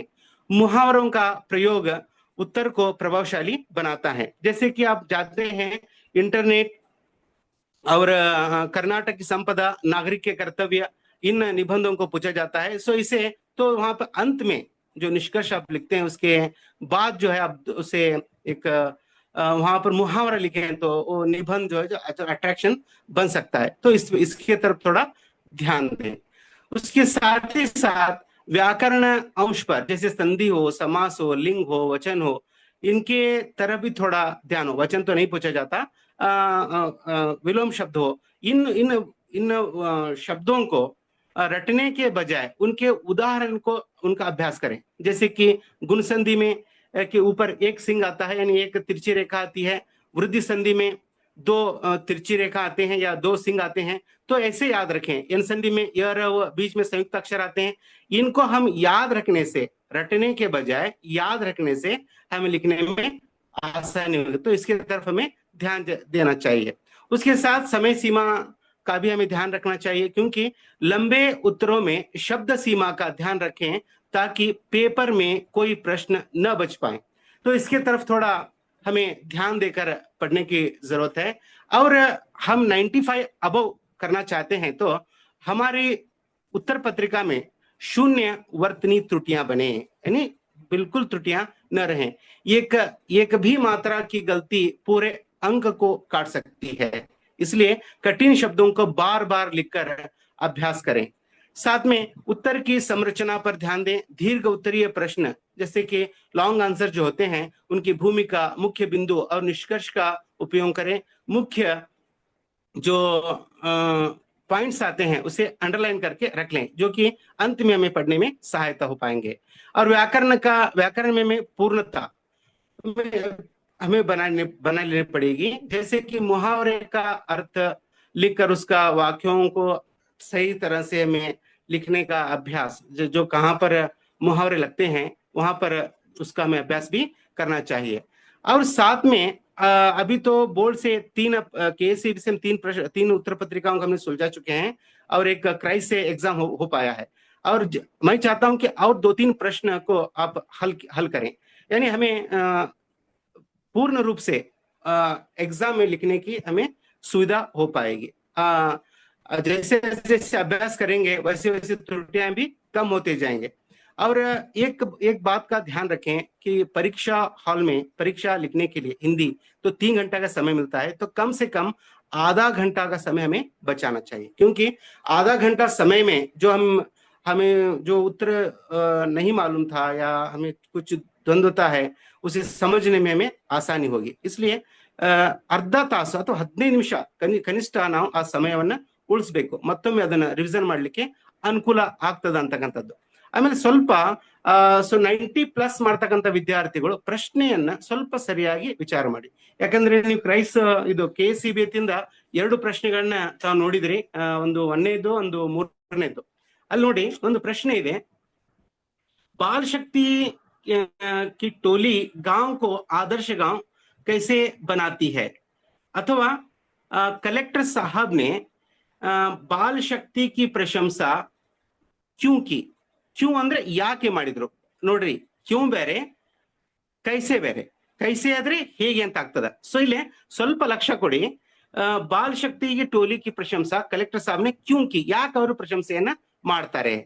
ಯಾಕೆ ಅವ್ರ ಪ್ರಶಂಸೆಯನ್ನು ಮಾಡ್ತಾರಪ್ಪ ಅಂತಂದ್ರೆ, गांव की नियमित साफ सुथरा करके गंदगी को दूर किया था, गांव को हरा भरा रखने के लिए पेड़ पौधे लगाए थे, गांव का कूड़ा डालने के लिए एक निश्चित जगह पर निर्धारित किया था, स्वच्छता के प्रति लोगों में उन बच्चों ने जागरूकता लाई थी. इसलिए इन सब बातों को देखकर कलेक्टर साहब ने उन बच्चों की प्रशंसा की. क्योंकि इसलिए बच्चों ने उनकी कलेक्टर साहब ने उनकी प्रशंसा की. ಸ್ವಲ್ಪ ನೋಡಿ, ಕ್ಯೂ ಮತ್ತು ಕ್ಯಾ ಇಲ್ಲಿ ವ್ಯತ್ಯಾಸ ಅದ. ಸೊ ಇಲ್ಲಿ ಕ್ಯೂ ಇದ್ದಿದ್ದಕ್ಕೆ ನಾವು ಅವ್ರ ಮಕ್ಕಳು ಏನೋ ಒಂದು ಮಾಡಿದ್ರು, ಆ ಸಾಧನೆಯನ್ನ ಇಲ್ಲಿ ಹೊಗಳ್ತಾರೆ. ಸೊ ಮತ್ತೊಂದು ಪ್ರಶ್ನೆ ಬರ್ತದ, ಕಲೆಕ್ಟರ್ ಸಾಬ್ನೆ ಬಾಲ್ ಶಕ್ತಿ ಟೋಲಿ की प्रशंसा कैसे की, ಹೇಗೆ ಮಾಡಿದ್ರು, ಅವರ ಮಕ್ಕಳ ಒಂದು ಪ್ರಶಂಸೆಯನ್ನ ಯಾವ ರೀತಿಯಾಗಿ ಮಾಡಿದ್ರು ಅಂತ ಅಲ್ಲಿ ನೋಡಿದಾಗ, गांव को साफ सुथरा देखकर प्रसन्नता व्यक्त करते हुए कलेक्टर साहब कहते हैं कि बच्चों ने गांव को नया जीवन दिया है, सबने मिलकर गांव को स्वच्छ वातावरण दिया है, बाल शक्ति के कारण गांव आदर्श गांव बन गया है. सो इस तरह से हम कलेक्टर साहब ने उनकी प्रशंसा कैसे की तो ये लिख सकते हैं. सो थोड़ा यहाँ पर ध्यान दें, क्योंकि इन प्रश्नों को अगर हमने थोड़ा बहुत कंफ्यूज कर लिया तो 3 अंक हमारे चले जाएंगे. उसके साथ में आपको पता ही है कि LBA बेस्ड LBA पर हमें 80 मार्क्स में 80% यानी लगभग 55-60 मार्क्स LBA आधारित ही हमें प्रश्न पत्र मिलेगा। तो यहाँ पर थोड़ा आप LBA में देख सकते हैं कि नर के करों में क्या बंधे हैं। LBA प्रश्न पर पूछा गया है कि नर के करों में क्या बंधे हैं। तो इसका उत्तर होगा नर के करों में वारी, विद्युत और बांब बंधे हैं। उसके साथ में और एक प्रश्न आया है, यह मनुष्य किसका आगार है? क्या कोई बता पाएगा? यह मनुष्य किसका आगार है? यह मनुष्य ज्ञान का, विज्ञान का और आलोक का आगर है। मनुष्य का श्रेय किसमें है? मनुष्य का श्रेय किसमें है? तो यहाँ पर उत्तर दिया गया है, मनुष्य का श्रेय बुद्धि पर चैतन्य उर की जीत है। उसके साथ में और एक प्रश्न पूछा गया है, अभिनव मनुष्य कविता में किसका विश्लेषण हुआ है? अभिनव मनुष्य कविता में वैज्ञानिक और आधुनिक मानव का विश्लेषण हुआ है। मानव को किसका श्रेय है? मानव को व्योम से पाताल तक का श्रेय है। सो इस तरह से जो पाठ के पीछे नहीं आए हैं वो प्रश्न जो LBA में दिए गए हैं वो प्रश्न भी पूछे जा सकते हैं। तो बच्चों LBA के प्रश्नों को भी आप ठीक से देख लें, क्योंकि 80% LBA बेस्ड ही आपका उत्तर पत्र रहेगा। उसके साथ में दोहा जो 3 मार्क्स के लिए पूछा जाएगा, जैसे कि आप जानते ही हैं कि 1, 3 और 5 इन दोहों को आप ठीक से पढ़ लें। मुखिया मुख सो चाहिए, खान पान को एक, पाले पोसे सकल अंग, तुलसी सहित विवेक। उसके साथ में तीसरा है, दया धर्म का मूल है, पाप मूल अभिमान, तुलसी दया न छांडिए, जब लग घट में प्राण। उसके साथ में अंत में आता है, राम नाम मन दीप धरु, जीह देहरी द्वार, तुलसी भीतर बहिरौ, जो चाहसी उजियार। इन दोहों को भी आप ठीक से पढ़ लें। इन 3 दोहों में से एक दोहा आएगा। उसके साथ में मंजुला मैडम जी ने बताया कि 4 अंक का पद्य जो पूछा जाएगा, असफलता एक चुनौती है, इसे भी आप देख लीजिए। उसके बाद में 4 अंक का और एक प्रश्न आएगा जो कि आप जानते ही हैं, बसंत एक ईमानदार लड़का है कैसे। उसके साथ में और एक राजकिशोर के मानवीय व्यवहारों का परिचय दीजिए। इसके साथ में और एक थोड़ा आप इन पर ध्यान दें, 10 वर्षों का प्रश्न पत्र, पिछला जो 10 वर्ष का प्रश्न पत्र है उन्हें लें, आ प्रश्न ಪತ್ರಗಳನ್ನು ತೆಗೆದುಕೊಳ್ಳಿ। ಸೊ ಅದರಲ್ಲಿ LBA ಬೇಸ್ಡ್ ಮೇಲೆ ಸೊ 1 ಅಂಕದ ಯಾವ್ದು ಬರ್ತದ, 2 ಅಂಕದ ಪ್ರಶ್ನೆ ಯಾವ ಕೇಳ್ತಾ ಇದೆ ಅದನ್ನ ಪಟ್ಟಿ ಮಾಡ್ಕೊಳ್ಳಿ। ಸೊ ಅವೇ ಪ್ರಶ್ನೆಗಳು ರಿಪೀಟ್ ಆಗುವ ಚಾನ್ಸ್ಗಳು ಇರ್ತದೆ। ಅದರ ಜೊತೆಯಲ್ಲಿ ತಮಗೆ ಪ್ರತಿ ಪಾಠದ ಮೇಲೂ ಕೂಡ ಘಟಕ ಪರೀಕ್ಷೆಯನ್ನು ಮಾಡಿದ್ದಾರೆ। ಆ ಘಟಕ ಪರೀಕ್ಷೆಯಲ್ಲಿ ತಾವು ಯಾವ ಒಂದು ಉತ್ತರಕ್ಕೆ ಸರಿಯಾದ ಉತ್ತರವನ್ನು ಬರೆದಿಲ್ಲ, ಆ ಪ್ರಶ್ನೆಗಳನ್ನು ಕೂಡ ತಾವು ಮರಳಿ ಬರೆದು ಅದನ್ನು ಕೂಡ ಪ್ರಾಕ್ಟೀಸ್ ಮಾಡ್ಕೊಳ್ಳಿ। ಸೊ ಮಕ್ಕಳಿಗೆ ಸೆಮಿನಾರ್ ಮಾಡಿ, ಯಾವ್ದಾದ್ರು ಒಂದು ಟಾಪಿಕ್ ತಗೊಳ್ಳಿ, ನೀವು ಟಾಪಿಕ್ ತೆಗೆದುಕೊಂಡು ಸೆಮಿನಾರ್ ಮಾಡೋದ್ರಿಂದ, ಮತ್ತೊಬ್ಬರಿಗೆ ಹೇಳುವುದರಿಂದ ತಾವು ಇನ್ನೂ ಏನಾಗ್ತಿರಪ್ಪ ಅಂತಂದ್ರೆ ಸ್ವಲ್ಪ ಕಾನ್ಫಿಡೆಂಟ್ ಬರ್ತದೆ। ಯಾಕಂದ್ರೆ ಕರತ ಅಭ್ಯಾಸತನ್ನ ಹೇಳಿದೆ ನಿಮಗೆ, ಆ ರೀತಿಯಾಗಿ ಎಷ್ಟು ನೀವು ಪ್ರಾಕ್ಟೀಸ್ ಜಾಸ್ತಿ ಮಾಡ್ತೀರಿ ಅಷ್ಟು ತಮಗೆ ಆ ಒಂದು ಅಭ್ಯಾಸದಲ್ಲಿ ಜಾಸ್ತಿ ಆಗ್ತದ, ಅದನ್ನ ಕಲಿಕೆ ಜಾಸ್ತಿ ಆಗ್ತದ। ಇದ್ರ ಜೊತೆಗೆ ಎಲ್ಲಾ ಆಲ್ಮೋಸ್ಟ್ ಏನು ಪಾಠಗಳಿದಾವೆ ಎಲ್ಲಾ ವಿಡಿಯೋಗಳು ಕೂಡ ಸಿಗ್ತಾ ಇದಾವೆ, ಯೂಟ್ಯೂಬ್ ನಲ್ಲಿ ವಿಡಿಯೋ ಸಿಗ್ತಾ ಇದಾವೆ। ಒಂದು 10 ಸಲ ಓದೋದಕ್ಕಿಂತ ಆ ಒಂದು ವಿಡಿಯೋ ನೋಡಿದ್ರೆ ಇನ್ನೂ ಕೂಡ ತಾವು ಪರ್ಫೆಕ್ಟ್ ಆಗಿ ಆಗ್ಲಿಕ್ಕೆ ಸಾಧ್ಯ ಅದ। ಸೊ ಎಲ್ಲಾ ಕೂಡ ವಿಡಿಯೋಗಳು ಇದಾವೆ। ಸೊ ಆ ವಿಡಿಯೋಗಳನ್ನು ಕೂಡ ತಾವು ನೋಡಿಕೊಂಡು ಅದನ್ನ ಮನನವನ್ನ ಮಾಡಿಕೊಳ್ಳಿ। ಗ್ರೂಪ್ ಡಿಸ್ಕಷನ್, ಸೊ ಒಂದು 2-3 ಮಂದಿ ವಿದ್ಯಾರ್ಥಿ ಕೂಡ್ಕೊಂಡ್ಬಿಟ್ಟು ಒಂದು ಪ್ರಶ್ನೆ ಪತ್ರಿಕೆ, ಆಲ್ರೆಡಿ ಬೋರ್ಡ್ ಇದೆ 4+3 7 ಪ್ರಶ್ನೆಗಳು ಬಂದಿದ್ದಾವೆ। ಸೊ ಆ ಒಂದು ಬೇಸ್ ಮೇಲೆ ಯಾವ್ಯಾವ ಪ್ರಶ್ನೆಗಳು ಬಂದಿದ್ದಾವೆ, ಯಾವ್ಯಾವ ಕೇಳಿದ್ದಾರೆ, ಇದನ್ನ ಸ್ವಲ್ಪ ತಾವು ಗ್ರೂಪ್ ಡಿಸ್ಕಷನ್ ಮಾಡೋದ್ರಿಂದ ಕೂಡ ಒಂದು ಒಳ್ಳೇದಾಗ್ತದ। ಇನ್ನ 1 अंक और 2 अंक के प्रश्नों को ज्यादा ध्यान दें, ವಿಶೇಷವಾಗಿ 1 अंक ಮತ್ತು ಅನುರೂಪ್ತ। ಸೊ 4 1 ಅಂಕದ ಪ್ರಶ್ನೆಗಳು ಬರ್ತಾ ಇದಾವೆ ಮತ್ತು 4 ಅನುರೂಪ್ತ ಪ್ರಶ್ನೆಗಳು ಬರ್ತಾ ಇದಾವೆ। ಸೊ ನಮ್ಮ ಮಾರ್ಕ್ಸ್ ಇಲ್ಲೇ ಹೋಗ್ತಾ ಇರೋ, ಸೊ ಇಲ್ಲೇ ಸ್ವಲ್ಪ ತಾವು ಜಾಸ್ತಿ ಲಕ್ಷ್ಯವನ್ನು ವಹಿಸಿ ಇಲ್ಲಿ ಸ್ವಲ್ಪ ಕಾಳಜಿಪೂರ್ವಕ ನೋಡ್ಕೊಳ್ಳಿ। ಯಾಕಂದ್ರೆ ತಾವು ಟಾಪರ್ಸ್ ಇಲ್ಲೇ ಹೋಗೋದು, 1 ಅಥವಾ 2 ಮಾರ್ಕ್ಸ್ ಇಲ್ಲೇ ಹೋಗ್ತಾ ಇದೆ। ಸ್ವಲ್ಪ ಇಲ್ಲೇ ತಾವು ಜಾಸ್ತಿ ಲಕ್ಷ್ಯ ವಹಿಸ್ಬಿಟ್ರೆ तो ಗ್ಯಾರಂಟಿ ಆಗಿ ತಾವು 100ಕ್ಕೆ 100 ಮಾಡ್ತಿರ್ಬೋದು।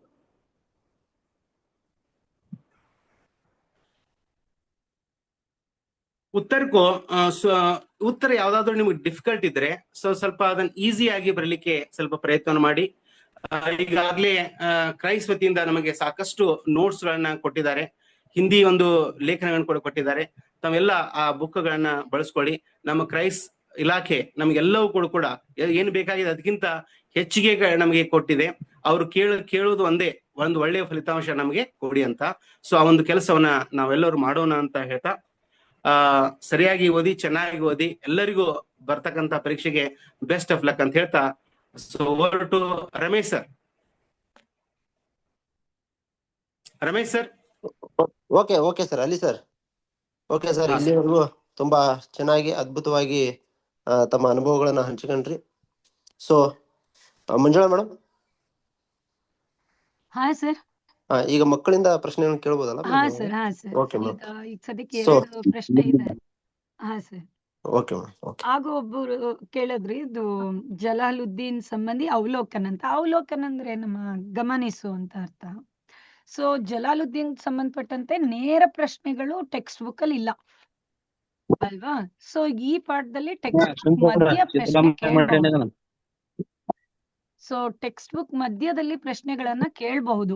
ಸೊ ಅಂತ ಸಂದರ್ಭದಲ್ಲಿ 33 ಮತ್ತೆ 34ನೇ ಪೇಜ್ ಅಲ್ಲಿ ಜಲಾಲುದ್ದೀನ್ ಅವ್ರಿಗೆ ಸಂಬಂಧಪಟ್ಟಂತೆ ಅವ್ರನ್ನ ಇಂಟ್ರೊಡ್ಯೂಸ್ ಮಾಡಿದ್ರು ನೋಡಿ. ಸ್ಥಾನೀಯ ठेकेदार के साथ मिलकर उन्होंने नौका ಜೈನುಲಾಬ್ದೀನ್ ಕಲಾಂ ಅವ್ರ ತಂದೆ ನೌಕಾಯೇ बनाने का काम शुरू किया ಅಂತ ಅಲ್ಲಿಂದ ಇಂಟ್ರೊಡ್ಯೂಸ್ ಆಗುತ್ತೆ. ಆಮೇಲೆ ಕಲಾಂ ಕಿ ಬಡಿ ಬಹನ್ ज़ोहरा का विवाह हुआ. ಆಮೇಲೆ ಜಲಾಲುದ್ದೀನ್ कलाम को आजाद कहकर पुकारते थे. नेक्स्ट अंतरंग मित्र, सोलमेट. ಈಗ ಏಜ್ ಡಿಫರೆನ್ಸ್ ಇದೆ, ಇನ್ दोनों के बीच में 15 साल का अंतराल है. ಆದ್ರೂ ಸಹ ಅವರು ಒಬ್ಬ ಫ್ರೆಂಡ್ ರೀತಿ, ಸೋಲ್ಮೇಟ್ ಅಂದ್ರೆ ಇವ್ರ ಲೈಫ್ಗೆ ಏನು ಒಳ್ಳೇದಾಗತ್ತೋ, ಒಳ್ಳೇದ್ ಬೇಕೋ ಅದಕ್ಕೆ ಸಂಬಂಧಪಟ್ಟಂತೆ ಗೈಡ್ ಮಾಡ್ತಾ ಹೋದ್ರು. ಸೊ ಆ 33-34ನೇ ಪೇಜ್ ಅಲ್ಲಿ ಜಲಾಲುದ್ದೀನ್ ಅವರ ವ್ಯಕ್ತಿತ್ವ ಜೊತೆಗೆ ಜಲಾಲುದ್ದೀನ್ ಅವ್ರ ಕಲಾಂ ಕೆ ಬೀಚ್ ಕಾ ಸಂಬಂಧ, ಯಾವ ವಿಷಯಗಳನ್ನ ಚರ್ಚೆ ಮಾಡಿದ್ರು, ಇದಕ್ಕೆ ಸಂಬಂಧಪಟ್ಟಂತ ಪ್ಯಾರಾಗಳು 33 ಮತ್ತೆ 34ನೇ ಪೇಜ್ ಅಲ್ಲಿವೆ. ಅದನ್ನ ಅವಲೋಕಿಸಿ ಅಂದ್ರೆ ಗಮನಿಸಿ ಅನ್ನೋದನ್ನ ನಾನಲ್ಲಿ ಮೆನ್ಷನ್ ಮಾಡಿದ್ದೆ ಅಷ್ಟೇ. ಕ್ಲಿಯರ್ ಆಯ್ತಾ? ಹಾಗೆ ಇಲ್ಲಿ ಚಾಟ್ ಬಾಕ್ಸ್ ಅಲ್ಲಿ ಒಂದ್ ಮಗು ಕೇಳಿದೆ, LBA ನಲ್ಲಿರುವಂತ ಸೊ LBA ನ ಅವ್ರು ಫ್ರೇಮ್ ಮಾಡಿರೋದು ಟೆಕ್ಸ್ಟ್ ಬುಕ್ ಇಟ್ಕೊಂಡೆ. ಸೊ ಹಾಗಾಗಿ ನೀವು ಟೆಕ್ಸ್ಟ್ ಬುಕ್ ನಿಮ್ಮನ್ನ ನೀವು ರೆಡಿ ಮಾಡ್ಕೊಂಡ್ರೆ LBA plus SLC public exam ಎರಡಕ್ಕೂ ಪ್ರಿಪೇರ್ ಆದಾಗ ಆಗತ್ತೆ. ಸೊ ಹೆಚ್ಚಾಗಿ ಟೆಕ್ಸ್ಟ್ ಬುಕ್ ಗಳನ್ನು ಗಮನಿಸಿ. LBA ನಿಮ್ಗೆ ಸಪೋರ್ಟ್ ಮಾಡುತ್ತೆ, ಹೆಲ್ಪ್ ಮಾಡುತ್ತೆ. ಹಾಗೇನೆ ಅದೇ ಈಗ ಸ್ಕೋರಿಂಗ್ ಮಕ್ಳು ಏನಿದ್ದೀರಿ, ಸರ್ ಹೇಳ್ದಾಗೆ, ಅಲಿ ಸರ್ ಹೇಳ್ತಾ ಇದ್ದಾಗೆ ಪ್ಲಾನ್ ಮಾಡೋದು ತುಂಬಾ ಇಂಪಾರ್ಟೆಂಟ್ ಎಕ್ಸಾಮ್ ಅಲ್ಲಿ. ರಿಯಲಿ ಖುಷಿ ಆಯ್ತು, 20 ಜನ ಒಂದೇ ಬ್ಯಾಚ್ ಅಲ್ಲಿ ಔಟ್ ಆಫ್ ಔಟ್ ಸ್ಕೋರ್ ಮಾಡ್ತಾರೆ ಅಂದ್ರೆ it's not A simple achievement, really great achievement. ಹಾಗಾಗಿ ಸರ್ ಎಕ್ಸ್ಪೀರಿಯನ್ಸ್ ಇಂದ ಅವ್ರ ಮಕ್ಳಿಗೆ ಗೈಡ್ ಮಾಡೋದನ್ನ ಎಲ್ಲ ಹೇಳಿದ್ದಾರೆ. ಸೊ ಯಾವಾಗ್ಲೂ ಇನ್ನೇನ್ ಪೇಪರ್ ಇಸ್ಕೊಳ್ತಾ ಇದ್ದಾರೆ ಅನ್ನುವಾಗ ಕಸ್ಕೊಳ್ಳೋ ಮಟ್ಟಿಗೆ ಮಾಡ್ಕೋಬಾರ್ದು. ಎಕ್ಸಾಮ್ ಬರೆಯುವಾಗ ಇನ್ನೂ ಸ್ವಲ್ಪ ಮುಂಚೆನೆ ಮುಗಿಸಿ ಮತ್ತೆ ಫಸ್ಟ್ ಪೇಜ್ ಇಂದ ಕೆಲವು ಮಕ್ಳು ಪ್ಲಾನ್ ಮಾಡ್ಬೋದು. ಈಗ ಅಂಡರ್ಲೈನ್ ಮಾಡ್ಲಿಕ್ಕೆ ಪ್ಲಾನ್ ಮಾಡಿದಾಗ ಫಸ್ಟ್ ಆನ್ಸರ್ಸ್ ನ ಬರ್ದಿಟ್ಬಿಡ್ಬೋದು. ಲಾಸ್ಟಿಗೆ ಒಂದು 10 minutes ಆರ್ 15 minutes ಅರ್ಲಿ ಮುಗಿಸ್ಬಿಟ್ಟು ಆ 10 and 15 minutes ಅಲ್ಲಿ ಪ್ರತಿ ಆನ್ಸರ್ನು ಚೆಕ್ ಮಾಡ್ಕೊಳ್ತಾ ಅದರಲ್ಲಿ ಅಂಡರ್ಲೈನ್ ಮಾಡೋದು ಅಥವಾ ಏನಾದ್ರೂ ಚೇಂಜಸ್ ಇದ್ರೆ ಮಾಡೋದು ಅಥವಾ ಬಿಟ್ಟಿದ್ರೆ ಕಂಪ್ಲೀಟ್ ಮಾಡೋದು ಇದಕ್ಕೆ. ಸೊ ಮ್ಯಾಕ್ಸಿಮಮ್ ತುಂಬಾ ಮುಂಚೆನೆ ಮುಗಿಸ್ಕೊಳ್ಳೋದು ಒಳ್ಳೇದು. ಇದು ಯಾವಾಗ ಆಗತ್ತೆ, ನೀವು ಈಗ ಎಕ್ಸಾಮ್ ಸ್ಟಾರ್ಟ್ ಆಗೋಕ್ ಮುಂಚೆ ಬರ್ದು ಚೆನ್ನಾಗಿ ಪ್ರಾಕ್ಟೀಸ್ ಮಾಡಿದ್ರೆ ಕೈ ಫಿಂಗರ್ ಗ್ರಿಪ್, ಬೆರಳುಗಳು ಗ್ರಿಪ್ ಅಲ್ಲಿ ಇರತ್ತೆ. ಸೊ ಹಾಗಾಗಿ ಫಾಸ್ಟ್ ಬರೋದು. ಕೆಲವೊಮ್ಮೆ ಮಕ್ಳು ಹೇಳ್ತಿರ್ತಾರೆ ಈ ಉತ್ತರ ನನಗೆ ಗೊತ್ತಿತ್ತು ಆದ್ರೆ ಟೈಮ್ ಆಗ್ಲಿಲ್ಲ. ಇದು ಖಂಡಿತ ಆಗಲ್ಲ ಮಕ್ಳ. Question paper setters especially SLC board ಒಂದ್ ಮೈನ್ಗೆ ಇಷ್ಟ ಸಮಯ, ಅದು 3 ಹಂತದ ಮಕ್ಕಳನ್ನ ಗಮನದಲ್ಲಿ ಇಟ್ಕೊಂಡು ಪ್ರಶ್ನೆಗಳನ್ನ ಕೇಳೋ ತರ ವ್ಯವಸ್ಥೆ ಇದೆ ಅಲ್ಲಿ. ಸೈಕಾಲಜಿಕಲಿ ಇದನ್ನ ಚೈಲ್ಡ್ ಸೈಕಾಲಜಿ ಅಂತವೆ.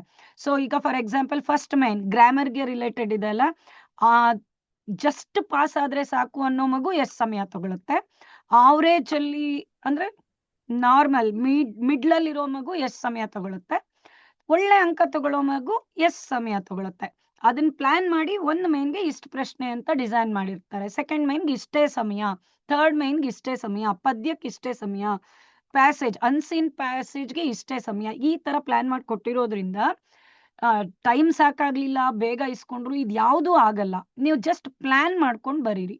ಈ ಕ್ವಶನ್ ಪೇಪರ್ನ ಒಂದು ನೀವೇ ಸಾಲ್ವ್ ಮಾಡಿ ನಿಮ್ಮ ಟೀಚರ್ಸ್ ಗೈಡೆನ್ಸ್ ಅಲ್ಲಿ. ಅದಕ್ಕೆ ಟೈಮ್ ಫಿಕ್ಸ್ ಮಾಡ್ಕೊಳ್ಳಿ. ಈ ಮೈನ್ನ ನಾನು ಎಷ್ಟು ಟೈಮಲ್ಲಿ ಕಂಪ್ಲೀಟ್ ಮಾಡ್ತೇನೆ, ಸೆಕೆಂಡ್ ಮೈನ್ನ ಎಷ್ಟು ಟೈಮಲ್ಲಿ ಕಂಪ್ಲೀಟ್ ಮಾಡ್ತೇನೆ, ಈ ತರ ಪ್ಲಾನ್ ಮಾಡ್ಕೊಂಡು ಬರೆಯೋದ್ರಿಂದ time management is more important in the examination. ಮತ್ತೇನಾದ್ರೂ ಸಮಸ್ಯೆ ಇದೆ ಅಂದ್ರೆ ಡೌಟ್ಸ್ ಇದೆಯಾ? ಓಕೆ, ಇಲ್ಲಿ ಕಾಕೇಕಿ ಪ್ರಯೋಗ ಬಗ್ಗೆ ಕೇಳಿದ್ದೀರಿ. ಹಿಂದಿನ ಕ್ಲಾಸಲ್ಲೂ ಇದು ರಿಪೀಟ್ ಆಗಿತ್ತು ಮಕ್ಕಳ. ಈಗ ನಾನು PPT ಪ್ರೆಸೆಂಟ್ ಮಾಡಿದಾಗ ನೀವು ಸ್ಕ್ರೀನ್ ಶಾಟ್ ತಕ್ಕೊಂಡಿದ್ರೆ ಅಥವಾ ಒಂದು ಫೋಟೋ ತಕ್ಕೊಂಡಿದ್ರು ಹೆಲ್ಪ್ ಆಗುತ್ತೆ, ಅಥವಾ ನಿಮಗೆ ಟೀಚರ್ಸ್ ಕ್ಲಿಯರ್ ಮಾಡ್ತಾರೆ ಅದನ್ನ ನೀವು ಟೀಚರ್ಸ್ನ ಕೇಳಿದ್ರಿ. ಫಾರ್ ಎಕ್ಸಾಂಪಲ್ ತುಂಬಾ ಸಿಂಪಲ್ ವೇನಲ್ಲಿ 4 ವಾಕ್ಯಗಳ ಮೂಲಕ ನಿಮ್ಗೆ ಅರ್ಥ ಮಾಡಿಸ್ಲಿಕ್ಕೆ ಮತ್ತೆ ಪ್ರಯತ್ನ ಪಡ್ತೀನಿ. ನೋಡಿ, ವಾಕ್ಯಗಳನ್ನ ನೀಟಾಗಿ ಗಮನಿಸಿ. ಈಗ ನಮ್ಮ ಕನ್ನಡನಲ್ಲಿ ಏನಾಗುತ್ತೆ, ಸೀತೆ ಕಾಡಿಗೆ ಹೋದಳು. ಸೀತೆ ಸ್ತ್ರೀಲಿಂಗದಿಂದ ಶುರು ಆಗುತ್ತೆ, ಕರ್ತೃ ಶಬ್ದ. ಸೊ ಹಾಗಾಗಿ ಹೋದಳು ಕ್ರಿಯಾಪದ ಕರ್ತೃ ಪದವನ್ನ ಫಾಲೋ ಮಾಡುತ್ತೆ. ಕರ್ತೃ ಸ್ತ್ರೀಲಿಂಗ ಇದ್ರೆ ಕ್ರಿಯೆನೂ ಸ್ತ್ರೀಲಿಂಗಲ್ಲಿ ಎಂಡ್ ಆಗುತ್ತೆ. ರಾಮನು ಕಾಡಿಗೆ ಹೋದನು, ರಾಮ ಪುಲ್ಲಿಂಗ ಇದ್ರೆ ಹೋದನು पुल्लिंग एंड आगते। लेकिन हिंदी में कर्म शब्द के लिंग और वचन के अनुसार यह कारक बदलते हैं अथवा कारक का प्रयोग होता है और क्रिया भी बदलती है नए प्रत्यय के साथ। फॉर एग्जाम्पल राम का भाई लक्ष्मण है, भाई लक्ष्मण पुल्लिंग एक वचन, ಅದಕ್ಕೆ ಕ ಕಾರಕ್ನ ಬಳಕೆ ಆಗಿದೆ। ಈಗ ಕ ಕೆ ಕಿ ಇವು 3 ಸಂಬಂಧ ಕಾರಕ್। ರಾಮ್ ಕಾ ಭಾಯಿ ಲಕ್ಷ್ಮಣ್ ಹೈ ಆಗೆ ಆನೆ ವಾಲಾ ಶಬ್ದ, ಅದನ್ನ ನಿಮ್ಗೆ ಅರ್ಥ ಆಗ್ಲಿ ಅಂತ ಮುಂದೆ ಬರೋ ಪದ ಅಂತಿದ್ದೀನಿ। ವ್ಯಾಕರಣಬದ್ಧವಾಗಿ ಅದು ಕರ್ಮ ಶಬ್ದ। कर्म शब्द अगर पुल्लिंग एक वचन में है तो क कारक का प्रयोग होता है। हागेने गमनिसी, राम के पुत्र लवकुश है, पुत्र लवकुश पुल्लिंग बहुवचन इब्रिदारे, अधिके राम के पुत्र लवकुश के कारक का प्रयोग हुआ। हागे मुंदिन वाक्य गमनिसी, राम के पिता दशरथ है, पिता दशरथ पुल्लिंग ಒಬ್ಬರೇ ಇದ್ದಾರೆ, ಆದ್ರೆ ಗೌರವ ಸೂಚಕ ಪದ ಅಲ್ಲ, ನಾವು ತಂದೆಗಾಗ್ಲಿ ಟೀಚರ್ಸ್ಗಾಗ್ಲಿ ಏಕವಚನದಲ್ಲಿ ಬಳಸಲ್ಲ। ಸೊ ಹಾಗಾಗಿ ರಾಮ್ ಕೆ ಪಿತಾ ದಶರಥ है, का पुल्लिंग ಏಕವಚನ, के पुल्लिंग बहुवचन। ಮುಂದಿನ ವಾಕ್ಯ ಗಮನಿಸಿ, राम की पत्नी सीता है, पत्नी सीता ಸ್ತ್ರೀಲಿಂಗ್ ಏಕವಚನ। ಸೊ ಆದ್ರಿಂದ ಅಲ್ಲಿ ಕೀ ಸಂಬಂಧ ಕಾರಕನ ಬಳಕೆ ಆಗಿದೆ। ಮುಂದಿನ ವಾಕ್ಯ ನೋಡಿ, ರಾಮ್ ಕಿ 3 ಮಾತಾಯೇ हैं, 3 ಮಾತಾಯೇ ಸ್ತ್ರೀಲಿಂಗ್ ಬಹುವಚನ, ಆದ್ರೂ ಕೀನೆ ಬಳಕೆ ಆಗಿದೆ। ಕ ಕೆ ಕಿ ಇಲ್ಲಿಗೆ ಎಂಡ್ ಆಗುತ್ತೆ। ಕ ಪುಲ್ಲಿಂಗ್ ಏಕವಚನ, ಕೆ ಪುಲ್ಲಿಂಗ್ ಬಹುವಚನ, ಕಿ ಸ್ತ್ರೀಲಿಂಗ್ ಏಕವಚನ ಬಹುವಚನ ಎರಡಕ್ಕೂ। ಬಟ್ ಡಿಫ್ರೆನ್ಸ್ ಹೇಗೆ ಗೊತ್ತಾಗುತ್ತೆ ಮೇಡಮ್? ಮಾತಾಯೇ ಹೇ ನಲ್ಲಿ ಹೇಗೆ ಬಿಂದಿ ಇಡ್ತೀರಿ, ಹೈ ಏಕವಚನ ಇರುತ್ತೆ। ನೀವು ಲಾಂಗ್ ಆನ್ಸರ್ಸ್ ಬರೆಯುವಾಗ ಹೈ ಮತ್ತೆ ಹೇ ಇವೆರಡಕ್ಕೂ ಸ್ಪಷ್ಟತೆ ಇರಲಿ ಬರೆಯುವಾಗ, ಆನ್ಸರ್ ಬರೆಯುವಾಗ। ಇವ್ಯಾಲ್ಯುವೇಟರ್ ನೀವೇನಾದ್ರೂ 78 ಮಾರ್ಕ್ಸಿಗೆ ಬಂದ್ರಿ ಅಂದ್ರೆ ಇವುಗಳನ್ನ ಹುಡುಕ್ತಿವಿ, ಬಿಂದಿಗಳನ್ನ ಸರಿಯಾಗಿ ಬಳಸಿದೀರಾ ಅಥವಾ 75 ದಾಟಿದ್ರು ಶುರು ಮಾಡ್ಕೋತೀವಿ। ಈ ಕಾ ಕೆ ಕಿ ಎಲ್ಲಿ ಮಿಸ್ಟೇಕ್ ಆಗಿದೆ ಮಾರ್ಕ್ಸ್ ಕಟ್ ಮಾಡ್ಬೇಕು ಅಂತ ಅಲ್ಲ, ಯಾವುದೇ ತಪ್ಪಿಲ್ಲದ ಪೇಪರ್ಗೆ ಪೂರ್ಣ ಅಂಕ ಸಿಗ್ಲಿ ಅನ್ನೋ ಒಂದು ಉದ್ದೇಶದಿಂದ। ಸೊ ಹಾಗಾಗಿ ಹೇ ಬಿಂದಿ ಇರತ್ತೆ। ಸೊ ಕಾ ಕೆ ಕಿ ಕಾರಕಗಳನ್ನ ಸಂಬಂಧ ಕಾರಕನ ಹೀಗೆ ಬಳಸೋದು। ಸೊ ಮುಂದೆ ಬರುವಂತ ಕರ್ಮ ಶಬ್ದನ ಗಮನಿಸಿ ನೀವು ಕಾ ಕೆ ಕಿನ ಡಿಸೈಡ್ ಮಾಡ್ತೀರಿ। ಮತ್ತೆ ಯಾರಿಗಾದ್ರೂ ಡೌಟ್ಸ್ ಇದೆನಾ?